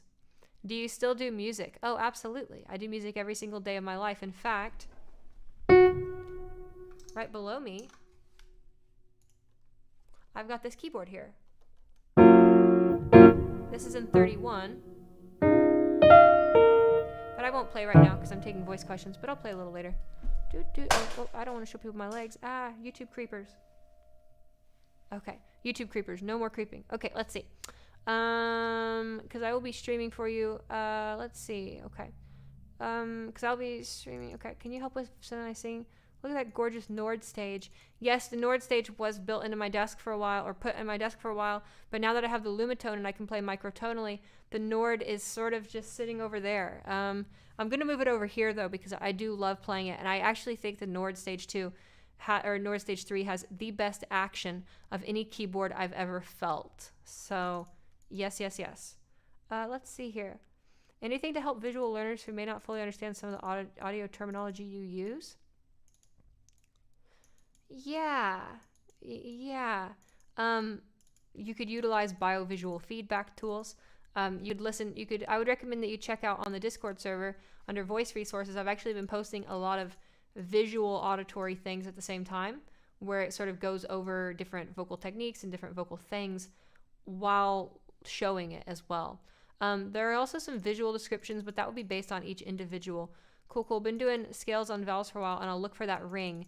I think the ring is like the most important thing for the eval for sure. Having trouble with R1, I don't really understand how it's supposed to feel. Well, that would make sense, right? Because you can't really know how something feels unless you've experienced it. And if you're having trouble with it, we can't expect you to know how it would feel. In general, for me, I kind of mentioned this earlier, it feels like there's a string going out the back of my head, and I pull that string, and it feels like little octopi sort of are pushing away, and it's like a curving, curling, balling up sensation in the back. It's quite a strange thing to describe. It's not really like other sensations. Is there a specific spot you'd want to send? Yeah, you can email it to support@transvoicelessons@gmail.com, or you can bring it up at your lesson or email me on Discord. Favorite music genre to listen to and sing to? My own music, actually. How about pop? I like a lot of female-fronted pop. Ariana Grande now, NAO, Mariah Carey, just, that kind of stuff. What do you mean by shed the weight? It's not a physical change over time. It's more a technique. And by shed the weight, I mean get rid of the buzzy weight, the buzzy saturated sound that exists in most masculine voices. So, for instance, here's a masculine voice with low weight. Okay. So 1, 2, 3, 4, 5, 6, 7, 8. And if I add more weight to it? 1, 2, 3, 4, 5, 6. Very hard for me to get that weight back, but you hear that like buzziness that came into it and sort of made it sound a lot more masculine. That's what we mean by vocal weight. And that sound has it says no data. Am I still streaming? Oh, okay, now it's good. It says excellent condition now. Weight is basically the sonic expression of vocal fold mass in a weird way. Gosh. It took me a while. Those are shelves behind you in books.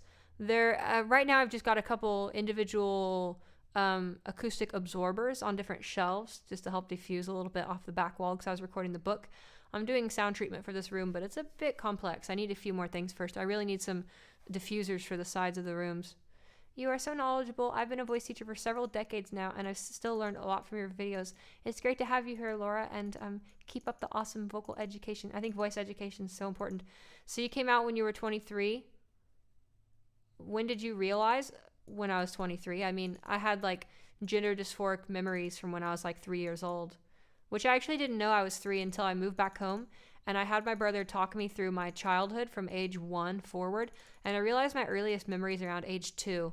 And my earliest gender dysphoric memory was actually around age 3.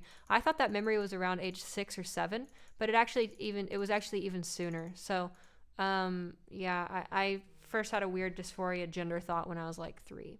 Let's see, but I didn't actually like decide that I was going to transition until 23. What can someone do to avoid vocal fatigue, and should someone warm up before trying to raise R1? Yeah, I'd recommend you warm up before you really do any vocal agility stuff. I kind of mentioned the vocal fatigue thing a second ago. Let's see. Hell yeah, Lumitone time. Maybe I'll play Lumitone. Can I get your book translated? That would be amazing.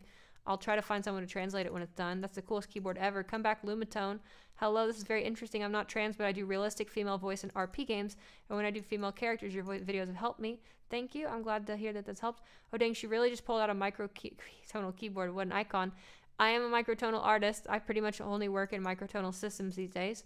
Let's see. How long would you say it took you to develop a voice that was considered more female than male?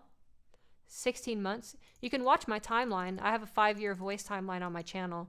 My voice therapist actually recommended me to watch your videos. That's awesome. Thank you for answering the question. Do you have any suggestions for affordable headphones with a flat frequency response? The ATH M50s, Audio Technica. And then if you can go a little bit more than those, go for the DT770s. You might also be able to get away with the Sennheiser HD somethings, but I don't know the brand on those anymore. It's been about 10 years since I was looking at headphones. Okay. Welcome. Okay, now we're all caught up, everybody. The harmonizations on the new album sound absolutely angelic. Oh, Androidica. How did you get enough money to buy a Lumitone? Music and voice is my career, so, you know, I work 12-hour days every day teaching voice lessons and doing things, and, you know, so Patreon, that helps a lot too. Let's see here. Which synths are behind you? I've got back there, well, let me pull this up. I'll point to my synths. That is a Korg mono.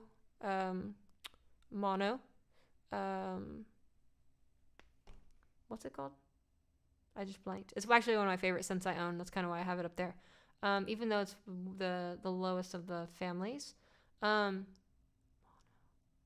is it called again? I forget. Anyways, so I've got the Monologue. Yeah. So I've got the Monologue. That right there is the Prologue 66. That one right there is the Prologue 66. That is the Moog Subsequent 37. That is an Akai MPC Pro Live. Then I've got a Lyra 8 right here and a Lyra 8 right here. And then that's the Nord Stage 3. Let's see. These days though, I find I rarely play. It's not an XD. I love the Monologue. You know what? I actually fell in love with the Korg line of synths because of the Monologue, and I actually really don't like the Minilog as much. I have a Minilog right there. But the Monologue's filter is just so disgusting. And I actually really love making bass on the Monologue compared to, you know, other things. To me, I'll just go ahead and review, since I have the Monologue, the Minilog, and the Prologue. The Prologue is so general. I really love it. It's kind of my go-to analog polyphonic synth that I have. Just a lot of voices, a lot of action. It's great. It's very simple though, you know, it's very straightforward. I don't feel like it really inspires me to like do crazy new stuff with it. It just allows me to play polyphonic analog sounds, you know? Now it does have a digital filter, which is why I bought an analog filter. So I have a standalone analog filter for it. Are the Lyra 8's knobs denotched or become continuous? They are continuous. There is no notching for them. I was thinking about changing the attenuators on it so I could get even more pitch precision, you know? They're really good, and I can dial in just intonation, but sometimes if I want to get a perfect 5/4 frequency ratio, I really have to, like, you know, delicately work it.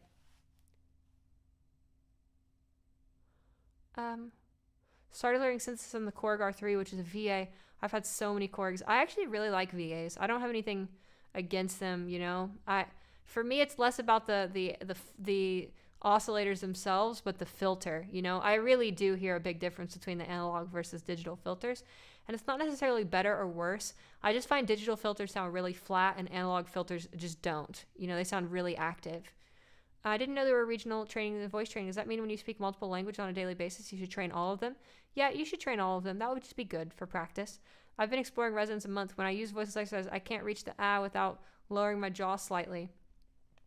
So I'm demonstrating it with a slightly lowered jaw during that, so that's pretty normal. As long as, like, watch, if I keep my jaw in one place and I keep my lips in one place, it'll sound like this.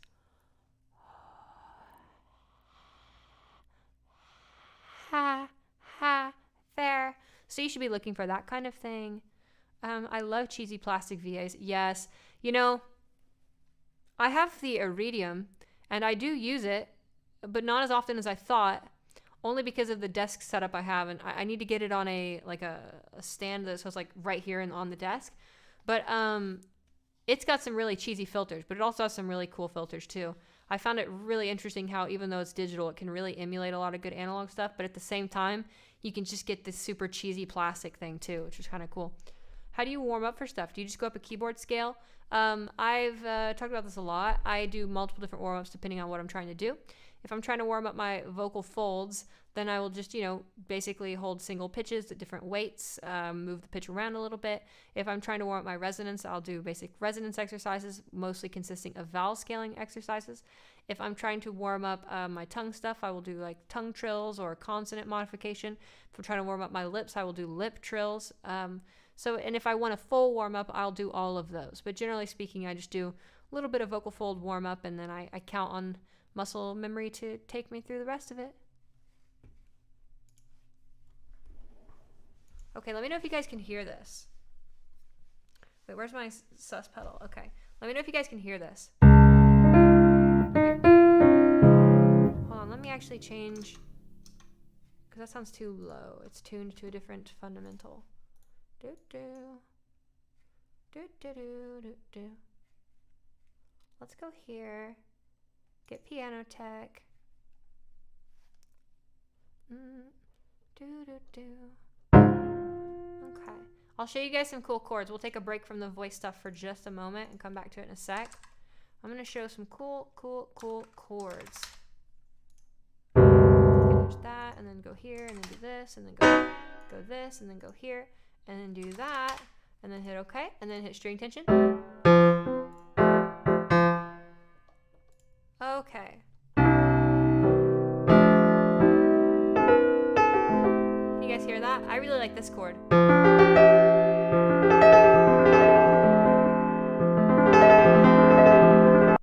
Oh, that's louder for you guys than it is for me. I'm jealous. I gotta turn it up for myself. It's not even loud enough for me. Oh, I'll go ahead and do a little I'll make myself a little smaller here too. So yes, this is my pink Lyra 8. I really love the Lyra 8. It's one of my favorite instruments I own, and if I had to basically get rid of all of my synths except for one, well, I'd probably keep the Lyra 8, because all the other ones are not as microtonal or as free. So let's see here. How does that layout work? I'll go over all of that in just 1 second. Let's see here. Let me turn on the cropping pad really fast. There we go. So now you can see both.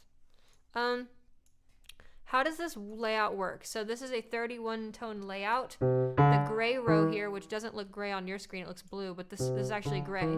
This gray row here is a basic diatonic scale, but in 31. And this red one is also a diatonic scale. And this down here is also that. So if I would want something that's not diatonic, like a neutral, I'll reach, you know, for gray and yellow.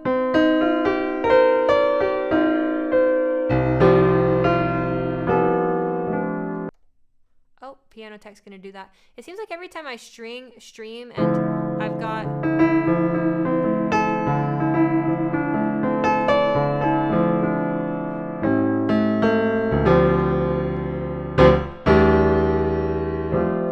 Seems like every time I stream with Piano Tech, it gets all laggy. So before that even happens, I'm just gonna go ahead and switch to a synthesizer that won't get all laggy on me, because I just can't stand that. And feel free to ask questions. Did you fix your broken button? No, they're sending me a brand new Lumitone. And then I'm sending this one back in a box. In case you guys don't know, I'm the only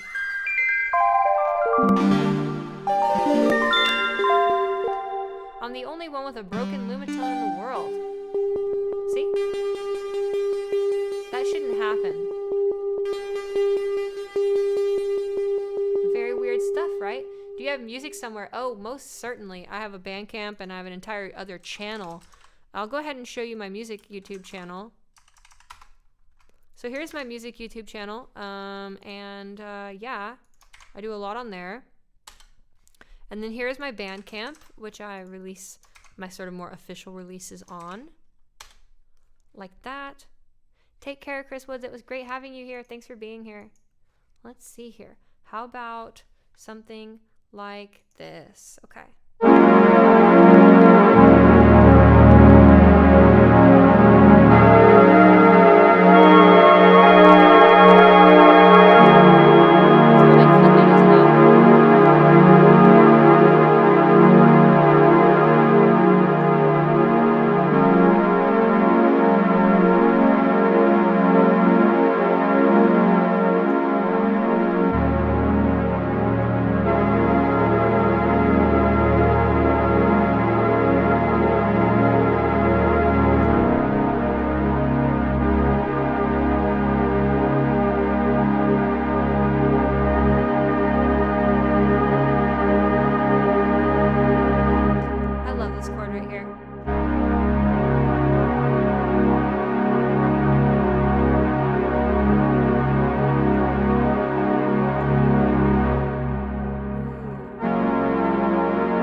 Enjoyable. So yes, this is one mapping. Oh, I got a new mapping, everybody. So on my other YouTube channel, I did a Lumitone like 4-hour stream, so I'm not gonna like Lumitone out right now, but check out this new mapping. Isn't this cool? This is a Porcupine 7 mapping for 22 notes. So you could do a 22 Neji, or you could do a 22 whatever EDO, but it's a really cool mapping, and it's kind of gotten me thinking more about Porcupine, which is kind of interesting. I'm not a huge super fan of Porcupine compared to this, which is Tetracot. Tetracot to me is a lot more enjoyable. But I was playing in 53 the other day too. 53 is like so hyper clean. How do you keep track of the buttons? It's actually not that hard. I don't know. It doesn't seem... I just kind of keep track of the sounds and generally speaking where the sounds I'm looking for exist in each mapping. And it kind of keeps it a little simpler that way. Oh, here we go. That should work. How come it doesn't work? Oh, it's loading?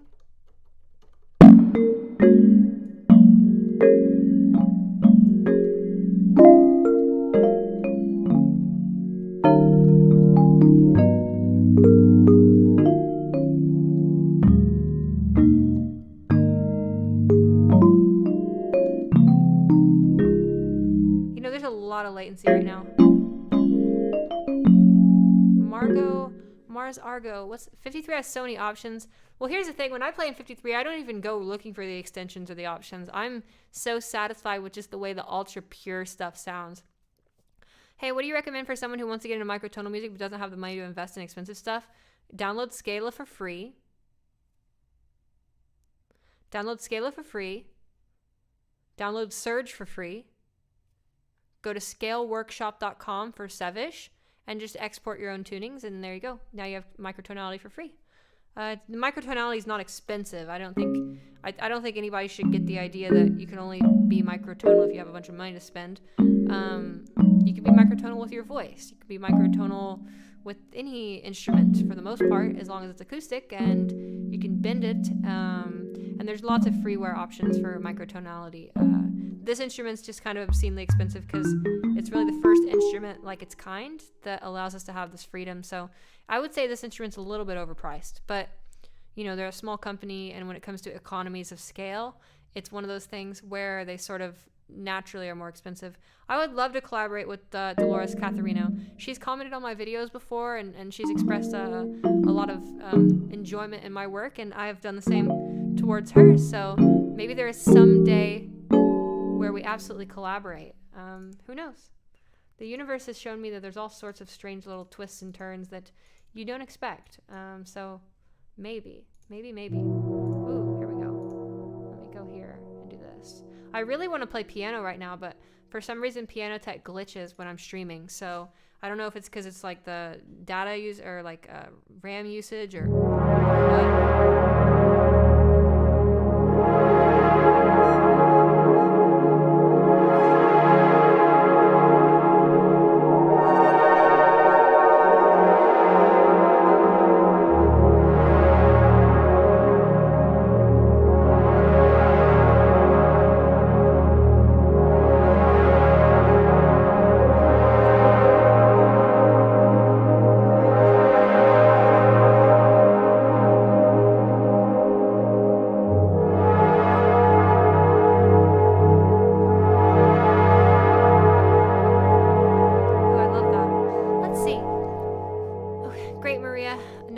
Assistant is she's on medical leave for probably a week, so our emails are very, very slow right at this very moment. But I'm doing my best. Let's see, any recommended resource on learning the theory behind microtonality? There's a lot. Just join the Microtonal Discord, the Zen Harmonic Alliance Discord. You can probably get a lot of stuff that way. Oh, very lovely. Oh my god, I just saw that quote, whoever that was, I forgot what her name was. This bitch got famous in a few, seconds, weeks, months, years. Girl, we need to know. Very true. I will, next time I announce I'm streaming, I'll give a timeline. I wasn't sure what the timeline was going to be, though, because I still had to do my makeup, and, I had to get comfortable and eat an apple and get everything all ready for everything. Microtonal collective. What is that? Cleverly, this is a microtonal keyboard. This allows me to play outside of notes that exist in normal 12-note tuning. So there's pianos and stuff behind me. Those only have 12 notes, and it's very hard to get them to play notes other than those 12 notes without either a lot of time, dedication, or a lot of sacrificing different things. New place, yes, I've moved. I moved 2,000 miles away and built my own office. So this is really conducive to my growth as a human being. It's quite nice. Hey Brock, there's a chord for you. Just a regular sus chord, sus 13, but you take the 13 and do an up 13. Then you get this kind of...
Checked YouTube without feeling booyah, Zia stream. I feel the universe announces, so no need to schedule.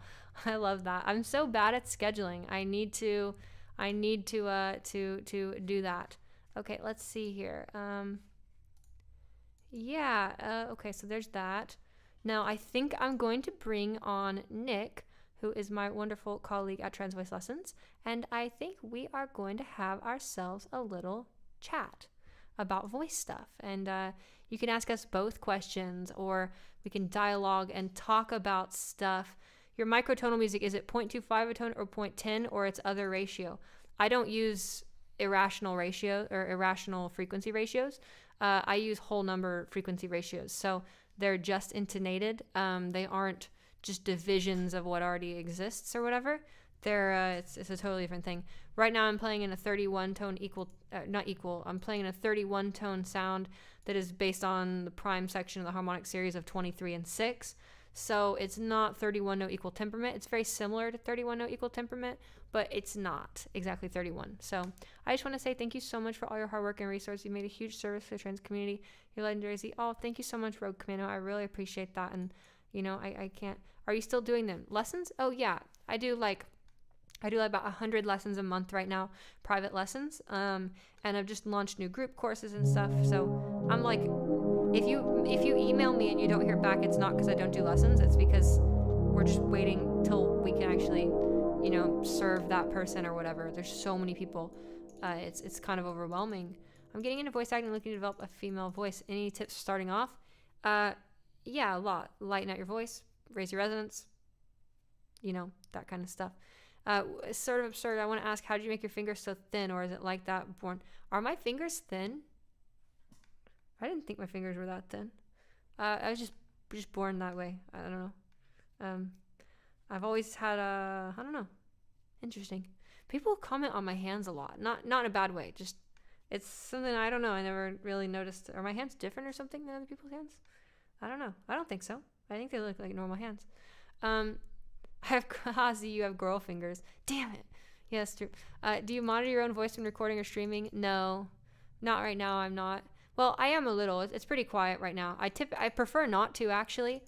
When recording, absolutely, yeah, and not just not recording YouTube videos, but when recording music, absolutely. I listen to myself. So.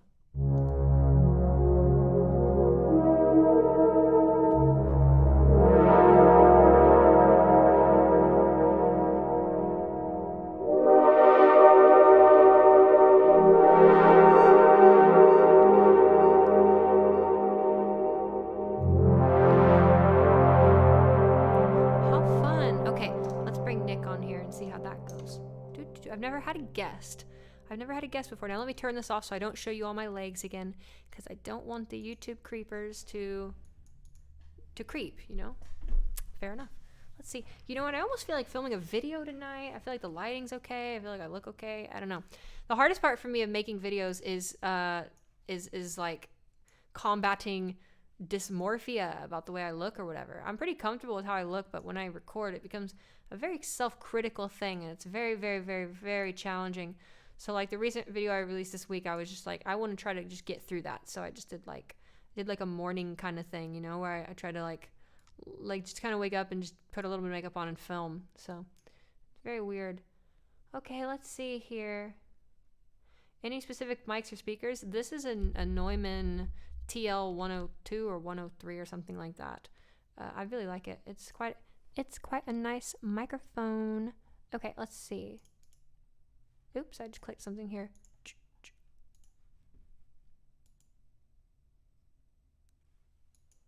Okay. Ring, ring, ring, ring, ring. Ring, ring, ring, ring, ring. How did you professionalize this? I didn't intend to. It was a total accident. People started asking me to teach them on the online communities and servers and stuff. Literally this whole thing of it becoming like my like career or whatever, this is totally not intended whatsoever. My career was intended to be music composition, because that's what I was doing. And people asked, they're like, can you teach me? So I'm like, sure. At first I did it for free. Then I did it for pizza. Then I did it for $20. And the rest is history. So it's been a great thing, and I'm really happy to have it in my life, and I'm thankful to be able to make an impact with the service. It's pretty wild, I didn't think it'd be such a thing. We now have a special guest, folks. We are now talking to Nick at Trans Voice Lessons as well. I guess we'll have a little chat about voice stuff, and we'll get back to answering some voice questions. And also, one more plug for anyone new. I do have a Patreon if you would like to support the channel. Hello there, Nick. How's it going? Hello. It's going hungry. Hungry? I'm a little hungry. Oh, dear. How are you? I'm pretty hungry too, actually. I'm kind of feeling like I want to try to end my stream soon enough to where I can still film a YouTube video and feel good about it, because I think that would be a double utilization. And I think you and I are going to work on the book here in a little bit as well. So, I think Yes. I want to try to film a video before we do that. Does anybody have any questions for us as we talk about this? Nick, what do you think the most important thing is for beginners to know about in voice feminization? Let's start there. Oh my gosh. The most important thing is, I mean, maybe this sounds cheesy, but that you can do it. Ooh, okay. I think that a lot of people see really drastic results, and they start to doubt, like, oh, I don't know. I don't think that people, like normal people, have that much control over their voice. I don't think that's really a thing for most people. And really, really, really it is. I would encourage everybody to become conscious of the fact that the idea of an inborn voice it's a scam. It's totally a scam, and is it's a scam. American Idol's fault. Nick, would you want to show the chat your fem voice so Nick can do all sorts of different voices, and fem voice is more of a technique thing for Nick, not really a lifestyle thing like it is for other people here. To prove that it's doable, can you show us a little bit? Oh gosh, yeah. In fact, I will build one from scratch. Okay, all right, So, let's hear it. let's see here. So, why don't we start with something really basic? We'll move the pitch up just a bit. All right. So, if I start to talk up here, right, you hear not a whole lot of difference. I just sound like I'm myself, but talking a little higher, right? And let's see, next, let's change weight just a little bit. All right, so this is probably a little light, right? I sound a little dopey. And actually, the next thing that I want to change is articulation. So, I'm gonna start pronouncing words in a little bit more of an effeminate way. I'm gonna change also my prosody, change that Yes, pitch I contour. hear that pitch contour's on now. Right, and here comes the magic bit, right?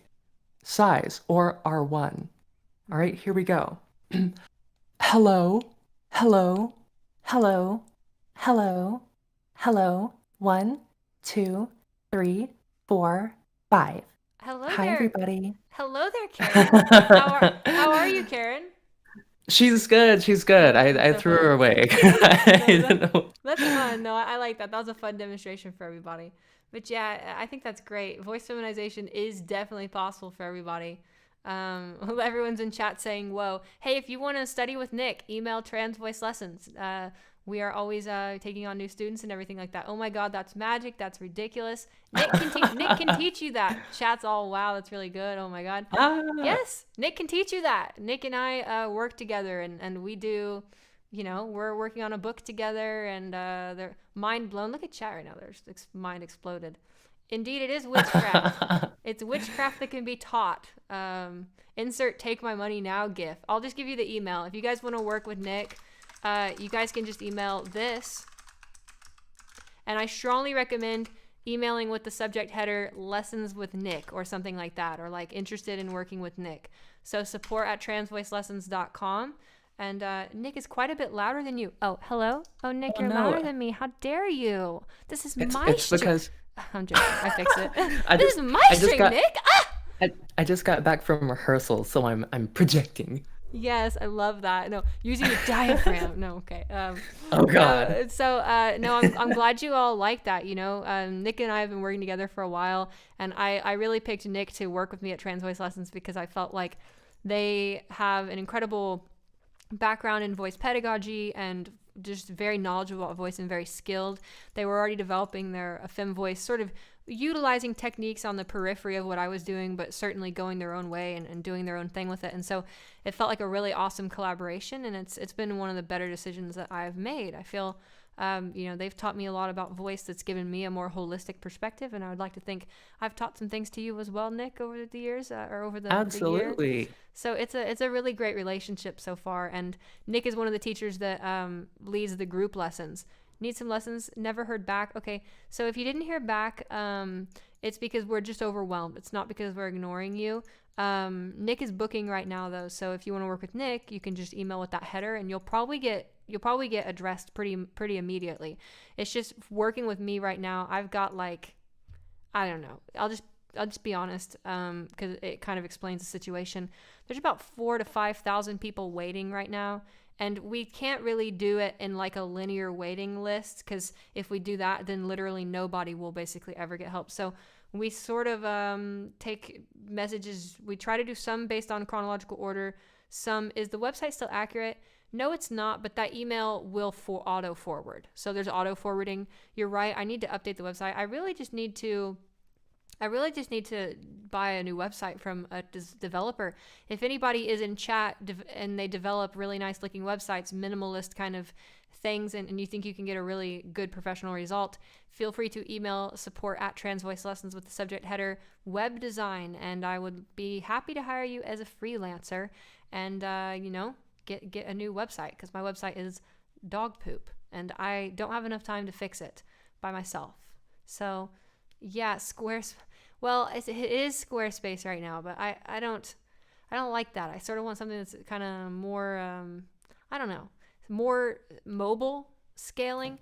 I feel like the TVL website right now is the mobile version, like if you look at it on a mobile device versus computer, it's like so bad. So it'll work with the clickbait titles. I do need to clickbait more, Looked out, Sydney. I just looked out and saw you here. Greetings from London, Ontario. Nick, here's a question. Now that we've got you here, what? How do I breathe from my diaphragm, Nick? Well, how? Funny. Well, trick question.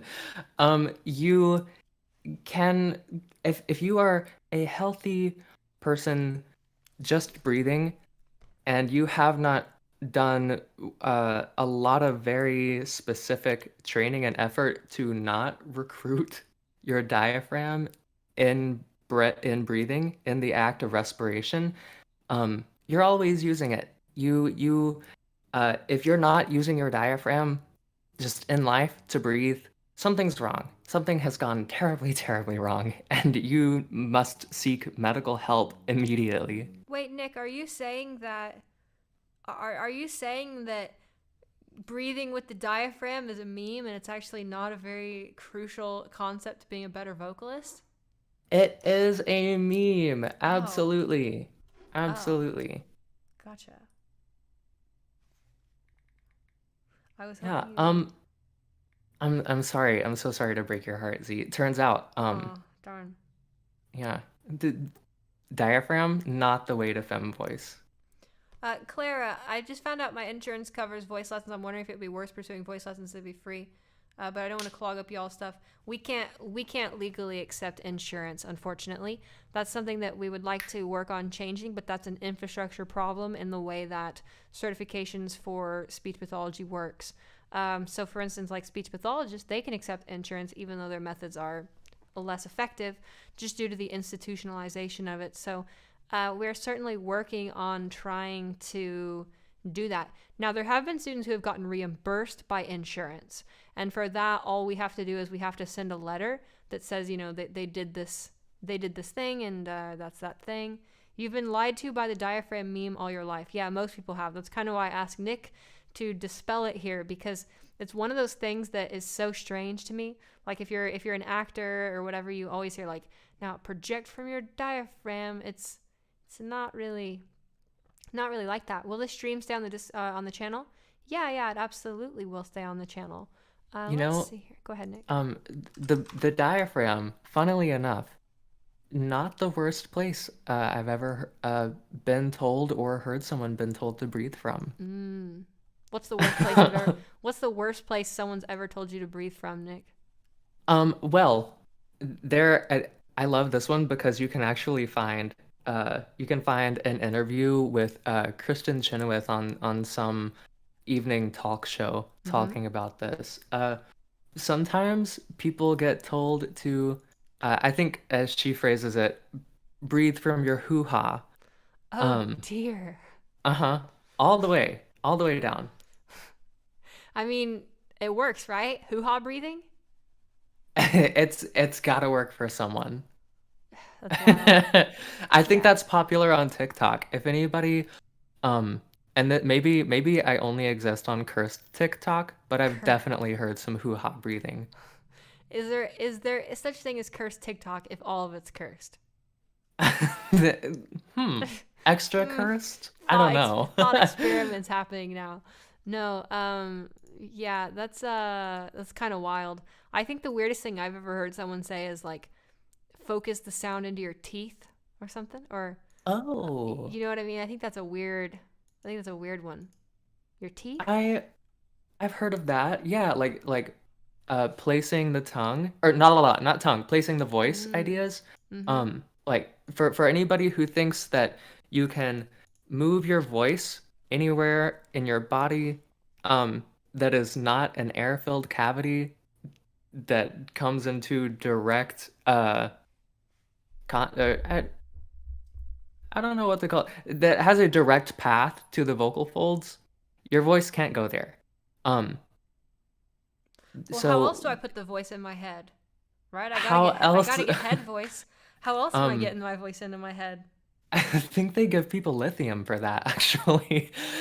Um, I could be wrong. Oh my god, that's actually pretty good. Um, so so yeah, but hey, that can be a useful distraction. So I want to say, no matter what, even if something is not actually happening, if you find something that works for you, use it, right? I think that's the key thing, no matter what, is Hmm. if it works for you, then it Right. works. I agree. As much fun as we like to poke at, things like that, like if it randomly just does it for you, by all means, go ahead, It's very interesting. Gonna start speaking from the pelvis. Addie, I think that would be such an amazing. I'm surprised you're already not speaking from the pelvis based on your M3 range. Ugh, Addie. Addie. So, Imagine how much more powerful they can become. see, Alyssa said sometimes you can feel the teeth resonate. Maybe that's what they mean. Personally, I've never felt that in my life. So, like, if you felt that, like we said, like, that's great. Like, if that were to help you or be something that you could focus into your practice, that's really good. Personally, all of my time experimenting with different voices and different qualities, I don't think I've ever felt my teeth resonate.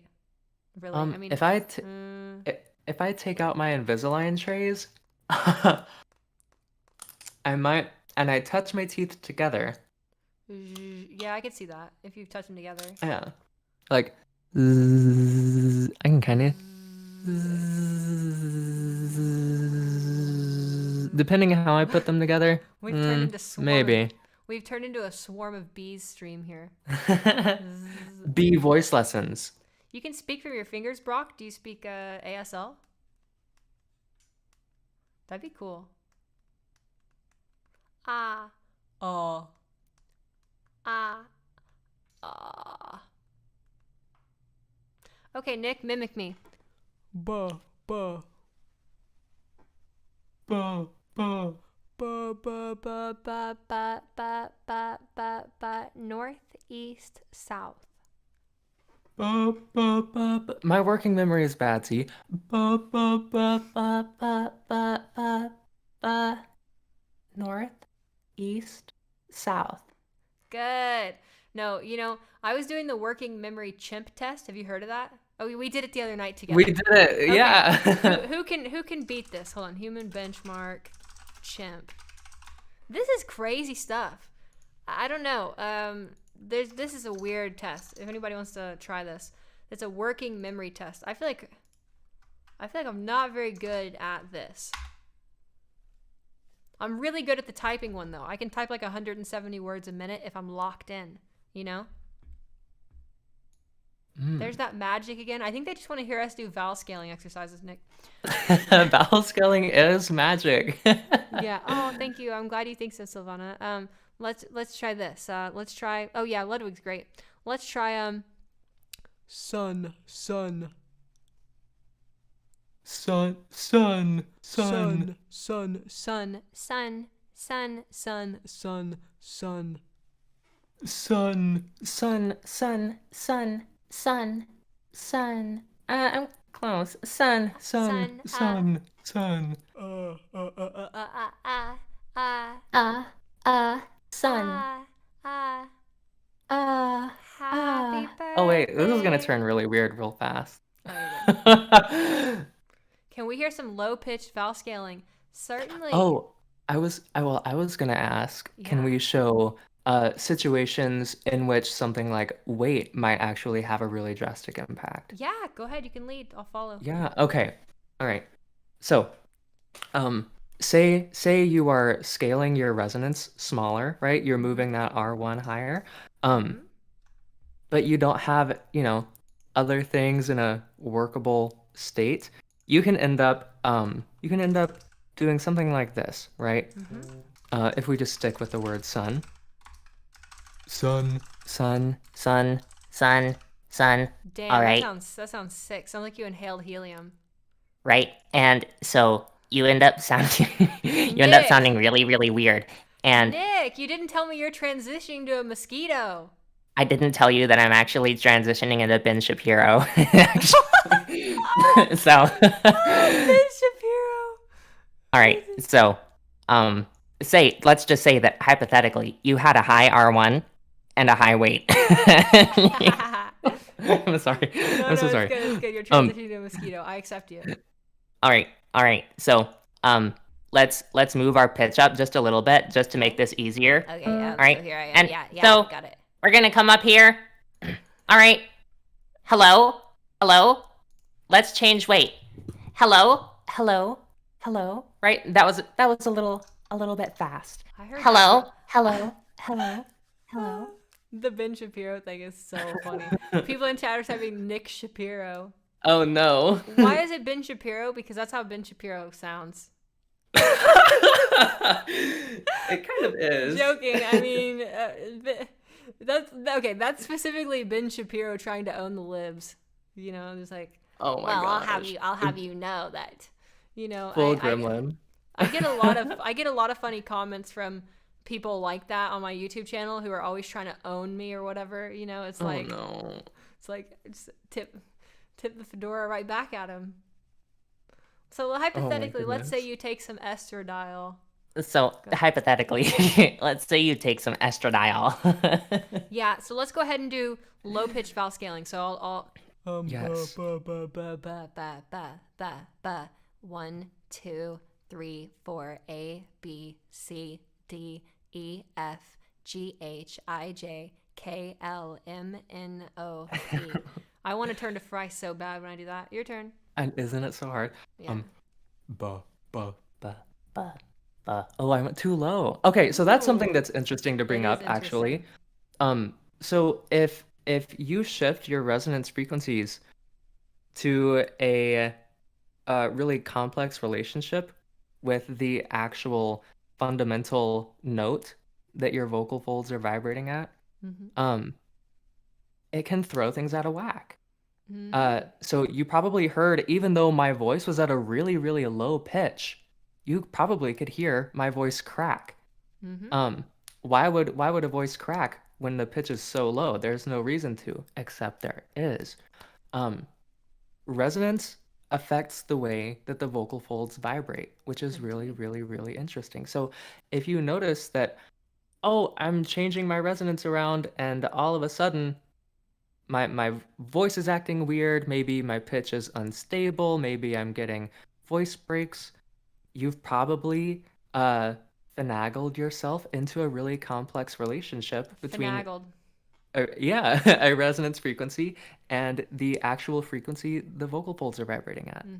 Just straight up finagled into a high ratio. Mm-hmm. It just happens. It's no, less jokingly though. It's that's really serious, and it's interesting because one of the things that a lot of people can take away is that sometimes the best way to feminize the voice is to actually lower the pitch because of the relationship between resonance and pitch in particular. So like say you keep your resonance exactly the same but you lower your pitch a little, that has the net effect of raising your resonance relative to pitch, which will actually feminize you more. So there's actually quite an interesting relationship there that we can take advantage of. Sometimes people's voices would pass if they were a little lower in pitch, and they'll just go a little bit too high, and it will sort of. How would you separate changing resonance from pitch? Lots of ways. I would recommend using a drone, where you basically have a static pitch. Like if I just go ahead and show like this. So like if I were to just like play a static pitch, like where's it at? Where's my pitch at? Okay, here we go. So I'm just gonna go ahead here and play like a static pitch. We call these like a drone, and then I will just it's probably really loud. Hold on. Okay, so if I just play this, I just try to stay at this pitch and change resonance.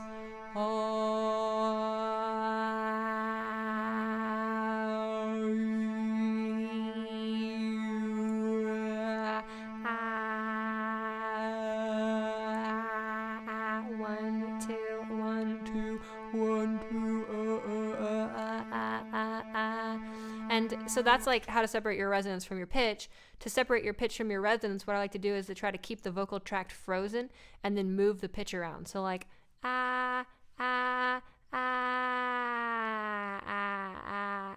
fair, right? And now you can hear like my voice is like a little buzzier. It's like actually sounds brighter even though I went lower.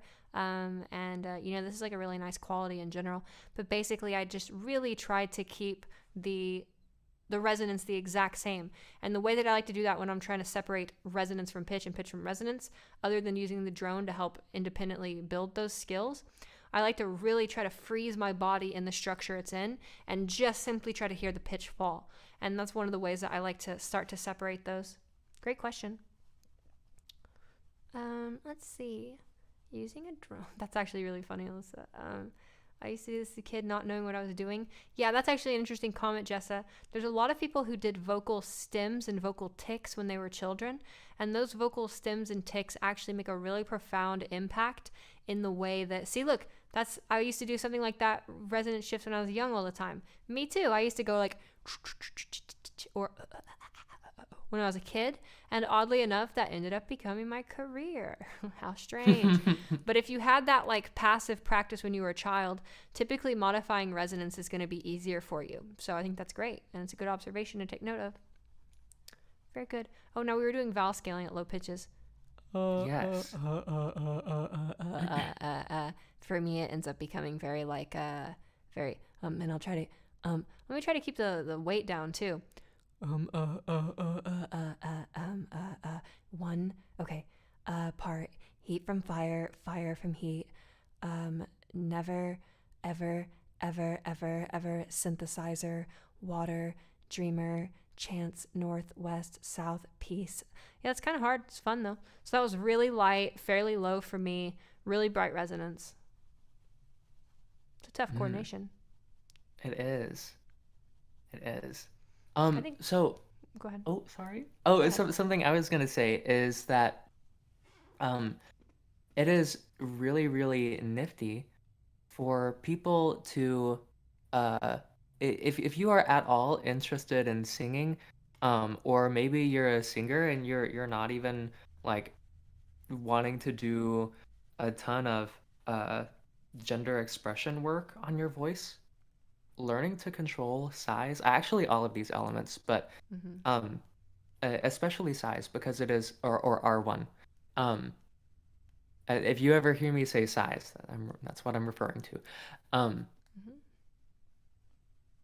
It will make such a drastic change in your singing, and I think that there are uh, so many teachers, not just in trans voice, right? But um, in voice in general, that just don't understand the absolutely uh, profound, I guess. I couldn't think of an adjective strong enough.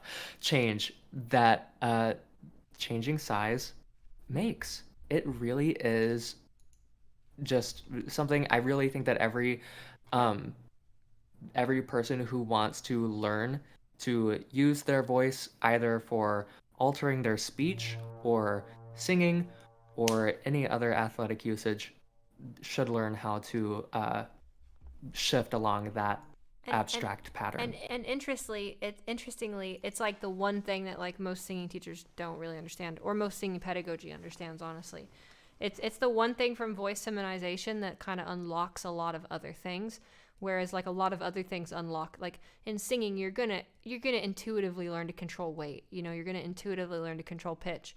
But there's not really any singing exercise or anything in the singing literature that really focuses on changing your resonance in that kind of pattern that we're talking about, and it's super important. Nick, how long have you been working on your voice? Somebody asked that, and then I'll answer Oh where did Heat gosh. from Fire come from? You can think about that for a second. Where did Heat from Fire come from? It came from a poem that I was hired to read 4 years ago. It's a poem, Wilt thou unkind thus reave me from my heart, till they leave me, or whatever. And I was hired to record it progressively getting more feminine. So I was supposed to record it, no, I was supposed to record it feminine and slowly transition to masculine as I read the poem.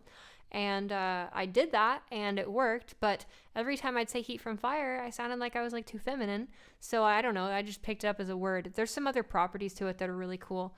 I think there's a post somewhere on the Discord server where it's like the history of Heat from Fire or whatever, if you're interested in that. So in terms of singing, I totally had that impact, especially high-pitched male vocalists. Yeah, totally. Now, I'm going to go use the bathroom real fast. Can you entertain the stream 1 second, Nick? Sure. Okay, Okay. disembodied voice time. Yeah, All I'm right. just going to put on Voce Vista as an overlay just so it's something for people to look at. 1 second. Okay, cool.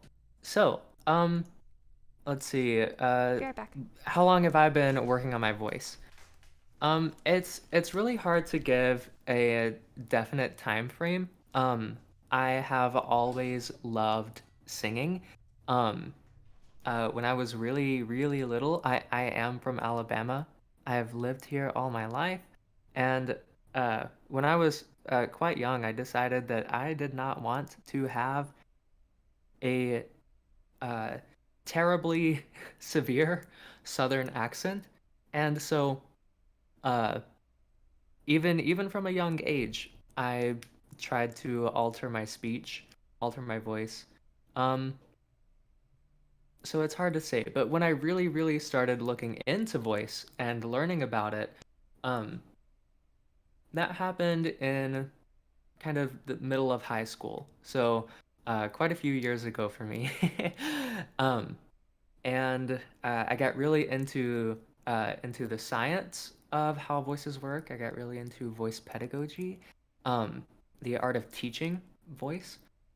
Um, yeah, I did like chorus all through high school, um, and I actually I took some voice lessons with people, and was kind of frustrated because what they would say did not really click with me. And so I kind of went on this frustration fueled um, autodidactic journey with learning about voice. And along the way, I met a lot of really great people, including Z. Hey, Alabama gang, Emma. Oh gosh. I'm so sorry. Hello, I'm back. Hello. Well, thank you. Oh, it's a little brighter now, I think. Oh, it's because I got to cover the light up a little bit or something. I don't know. Now it's like too bright. Oh, well. Let's see here. Let me open this back up. Gosh, that was very nice. I had to pee really bad. Oh Let's see. no. I know, right? Heat from Fire is such a, what's that word? Shibboleth? I don't know what that means, but I think it's a cool word. I think Oh, a that's a customer monster in tradition. D&D. Oh, no, no, it's a custom or tradition, usually a choice of phrasing or a single word that distinguishes one group of people from another. Aw, that's awesome. Any tips for singing, feminine singing? Honestly, like, there's a lot of little tricks and stuff that I could suggest, but I think really becoming very comfortable with the core materials of feminization is probably the most honest answer. Getting really, really precise control of your resonance, to me, made the biggest impact. Because what I felt it was like is I would go and do feminine singing, but there would be certain parts of singing that would always disrupt like what I was doing in terms of my resonance. And so it took a lot of precise learning to get better at that. So it's not, there are like little tricks and stuff, but I just don't really think they're worth like focusing on. I think you just should try to get really, really core to like core skills with like the primary elements. Let's see. Whenever you say heat from fire, I know you're about to cast a spell. It is indeed a vocal spell. Let's see here. Great. Let's see. Gosh. I think I might be ending stream soon. This has been a very, very fun one. Any other last questions or anything we'll start to do before we wrap up? It's getting near 9, and I think I want to try to film a YouTube video in the next 45 minutes. Then I'm going to meet with Nick, and we're going to work on our book a little bit further and double check everything's good for content. And we've got our group lessons tomorrow, which is exciting. Code switching is how I gain a little control of my voice, even if it sucks if I have to. Cyan, I heard you ask an important question earlier. I didn't get to answer it. How can I remain sounding feminine even when I'm heavier? Honestly, a lot of that is really precise resonance control, really precise pitch control in terms of pitch contour. So like I'm like pretty heavy right here, but yet it still sounds pretty feminine, just because it's pretty bright still. If I lower my resonance just like a little bit, like you can hear that I lost a lot of that. So it's very important to keep the resonance really bright. The thicker you get, the heavier your voice gets. I think the better your resonance control typically needs to be. Do you have a Discord that we can join? Yeah, right now it's for my Patreon supporters. So if you would like to support the channel, you can check it out via Patreon. And I'll post another link to that in chat real fast if anyone wants to join the community. I've been considering opening it up a bit and creating some free areas of the server and stuff, but I haven't done that yet. So it's a Patreon perk right now. Let's see. I have the biggest problem making my voice getting more airy. Getting more weighty. Hold on. So what you're saying is that you try to reduce the weight, but you end up breathy? I think that's what you're saying, right? I could be wrong, but you can do that. Do you think you will ever make videos on getting into microtonal music? Yes, I would really, really love to. They probably wouldn't be on this channel.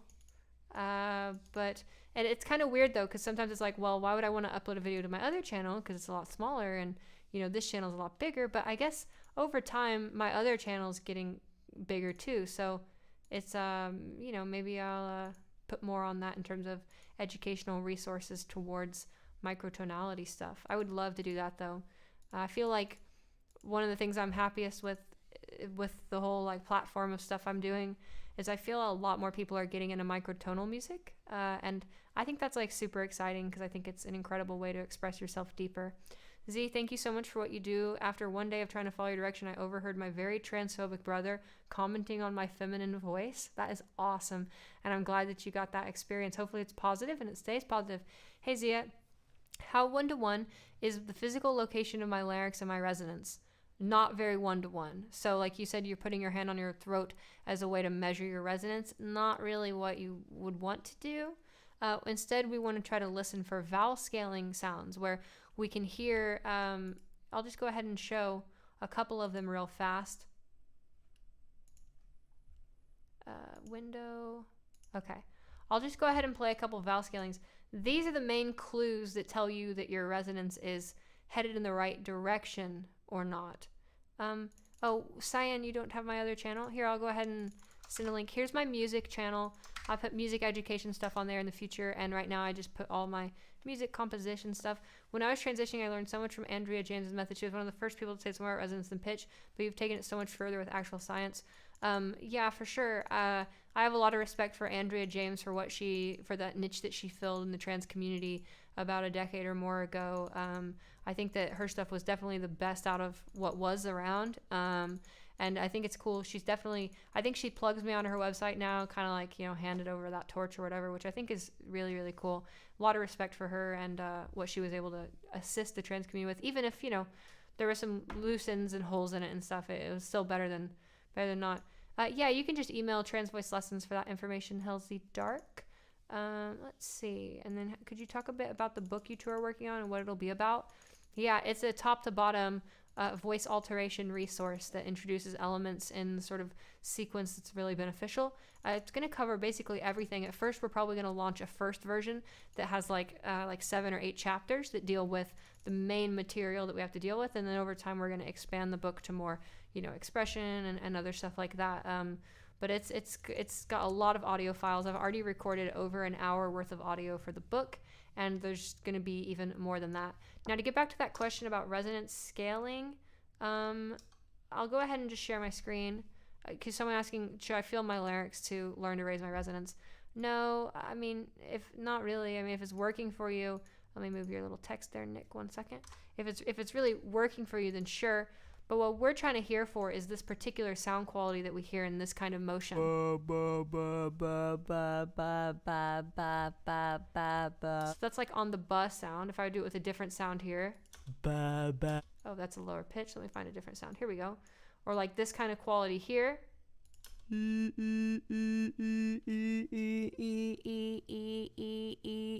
What happens right here? We call these vowel scaling. It's like, if you have a shape and then you make the shape bigger, but it's the same shape, you change the scale, not the shape of the object. We're trying to change the scale of our vocal tract, not the shape of the vocal tract.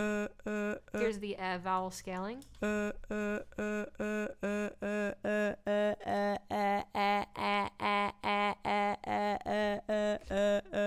as long as you're remaining on a discrete vowel identity and you're simply trying to, change the scale of it, you're headed in the right direction. Like here's an example of it voiceless.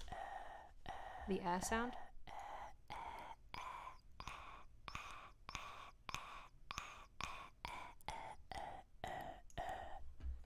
There's that. Now here's aw scaling.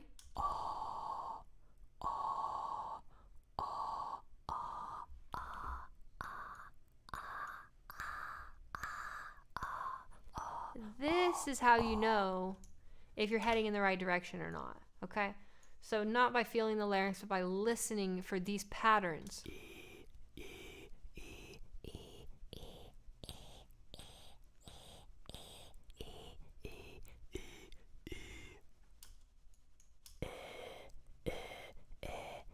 Here's the I vowel.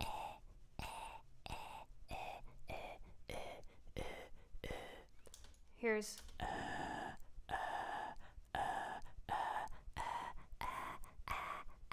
that's but that one certainly sounded more like I or at first. That was a bad scale. There we go.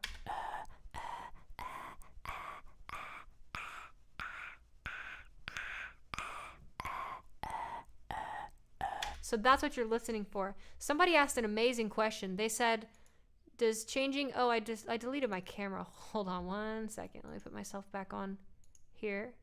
Oh, wrong thing. No, my legs. No, creepers. Don't creep. No creepers. Okay, let's see. I clicked the wrong camera. Okay, I'm back. So anyways, somebody asked a great question. They said, is raising the pitch of the vowel the same as raising the scale of the vowel? Well, here's the thing. What you were just hearing didn't have pitch. There is no pitch there because there's no oscillation, like fundamental, consistent oscillation. So yes, in that context, if you hear the pitch of that going up, that means that you're scaling, as long as it sounds like the same vowel. But if you are making a voice like this, ah, ah, ah, and you raise the pitch like this, ah, ah, ah, ah, ah, that is not scaling. Right? So yes, scaling in a voiceless context sounds like the pitch of the vowel goes up, but scaling in a voiced concept, it won't be like that. It'll sound like this instead. Ah, ah, ah, ah, ah, ah, ah, ah, ba. Okay? And And so that's what we're listening for.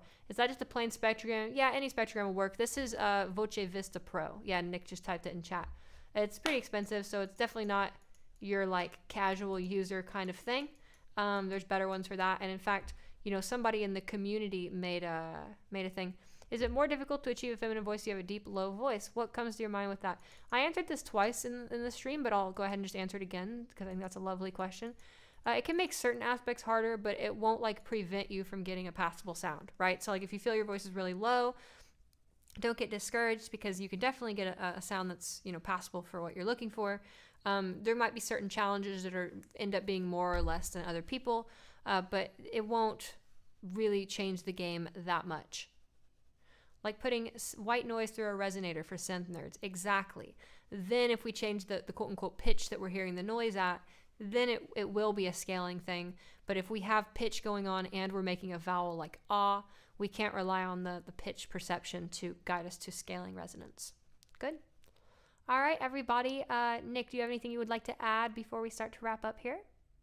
Yeah. So since it's topical, I guess, I would encourage if you were trying to listen for R1, this is my personal perception of how shifting this sounds. Whatever you do, I encourage you not to think of it as higher or lower, right? If provided that you also think of pitch as sounding higher or lower. Linguistics really does change how we perceive things. And if you perceive these two different qualities in a sound as making the same sort of change, you can really start to conflate them perceptually. So, I like to think of R1 or size, right? And that's why I call it that, as sounding bigger or smaller, right? I like to think of as sounding bigger than or as bigger than right? So I think of it as size. I think of it on a range of bigger to smaller. Some people think brighter to darker. Some people even think like more forward to more backward. Find what works for you. Find a way that you can perceive it as distinct from highness and lowness of pitch. I think that's a great point. Yep. That the bigger, smaller thing really clicks for them, they said. Excellent. Awesome. Yeah. Honestly, like I only use bright and dark for resonance because it's like the colloquial zeitgeist. But I agree, resonance changing doesn't really strike me as bright or dark, especially if you remain thin. Like if I do this, I didn't really sound like I didn't really sound brighter to me. This sounds brighter to me. And that's not what we want to do at all in voice feminization. Mostly, that's us increasing weight, and that's kind of the opposite goal that we want to have. So yeah, I would agree. The size thing is the paradigm we're moving with in our book. So it's weird because bright and dark is familiar to people, but it's really not a very accurate description of how resonance shifts. It's just the one that people kind of relate to the most, which might even be a bad thing because they might relate to it in a wrong kind of way. So great point. Well, everybody, we are going to hop off here. I'm probably going to go record a YouTube video, and then Nick and I are going to work on our book later. It was absolutely wonderful having you here. I'll go ahead and do one last plug before everything gets shut off.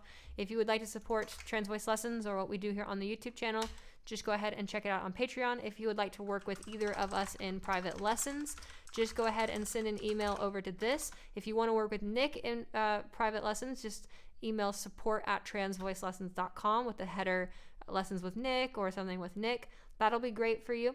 And then, if you're interested in group lessons, you can email with the subject header group lessons, and we will do our best to get that all processed. Okay. It was really great chatting with everybody and seeing everybody. I'm going to be doing a lot more YouTube live streams. If you guys haven't noticed, I'm sort of releasing more YouTube videos more often. My health is coming back, so I'm really looking forward to it. And until next time. Okay. Bye. All right, Take care, bye. everyone. Cheers.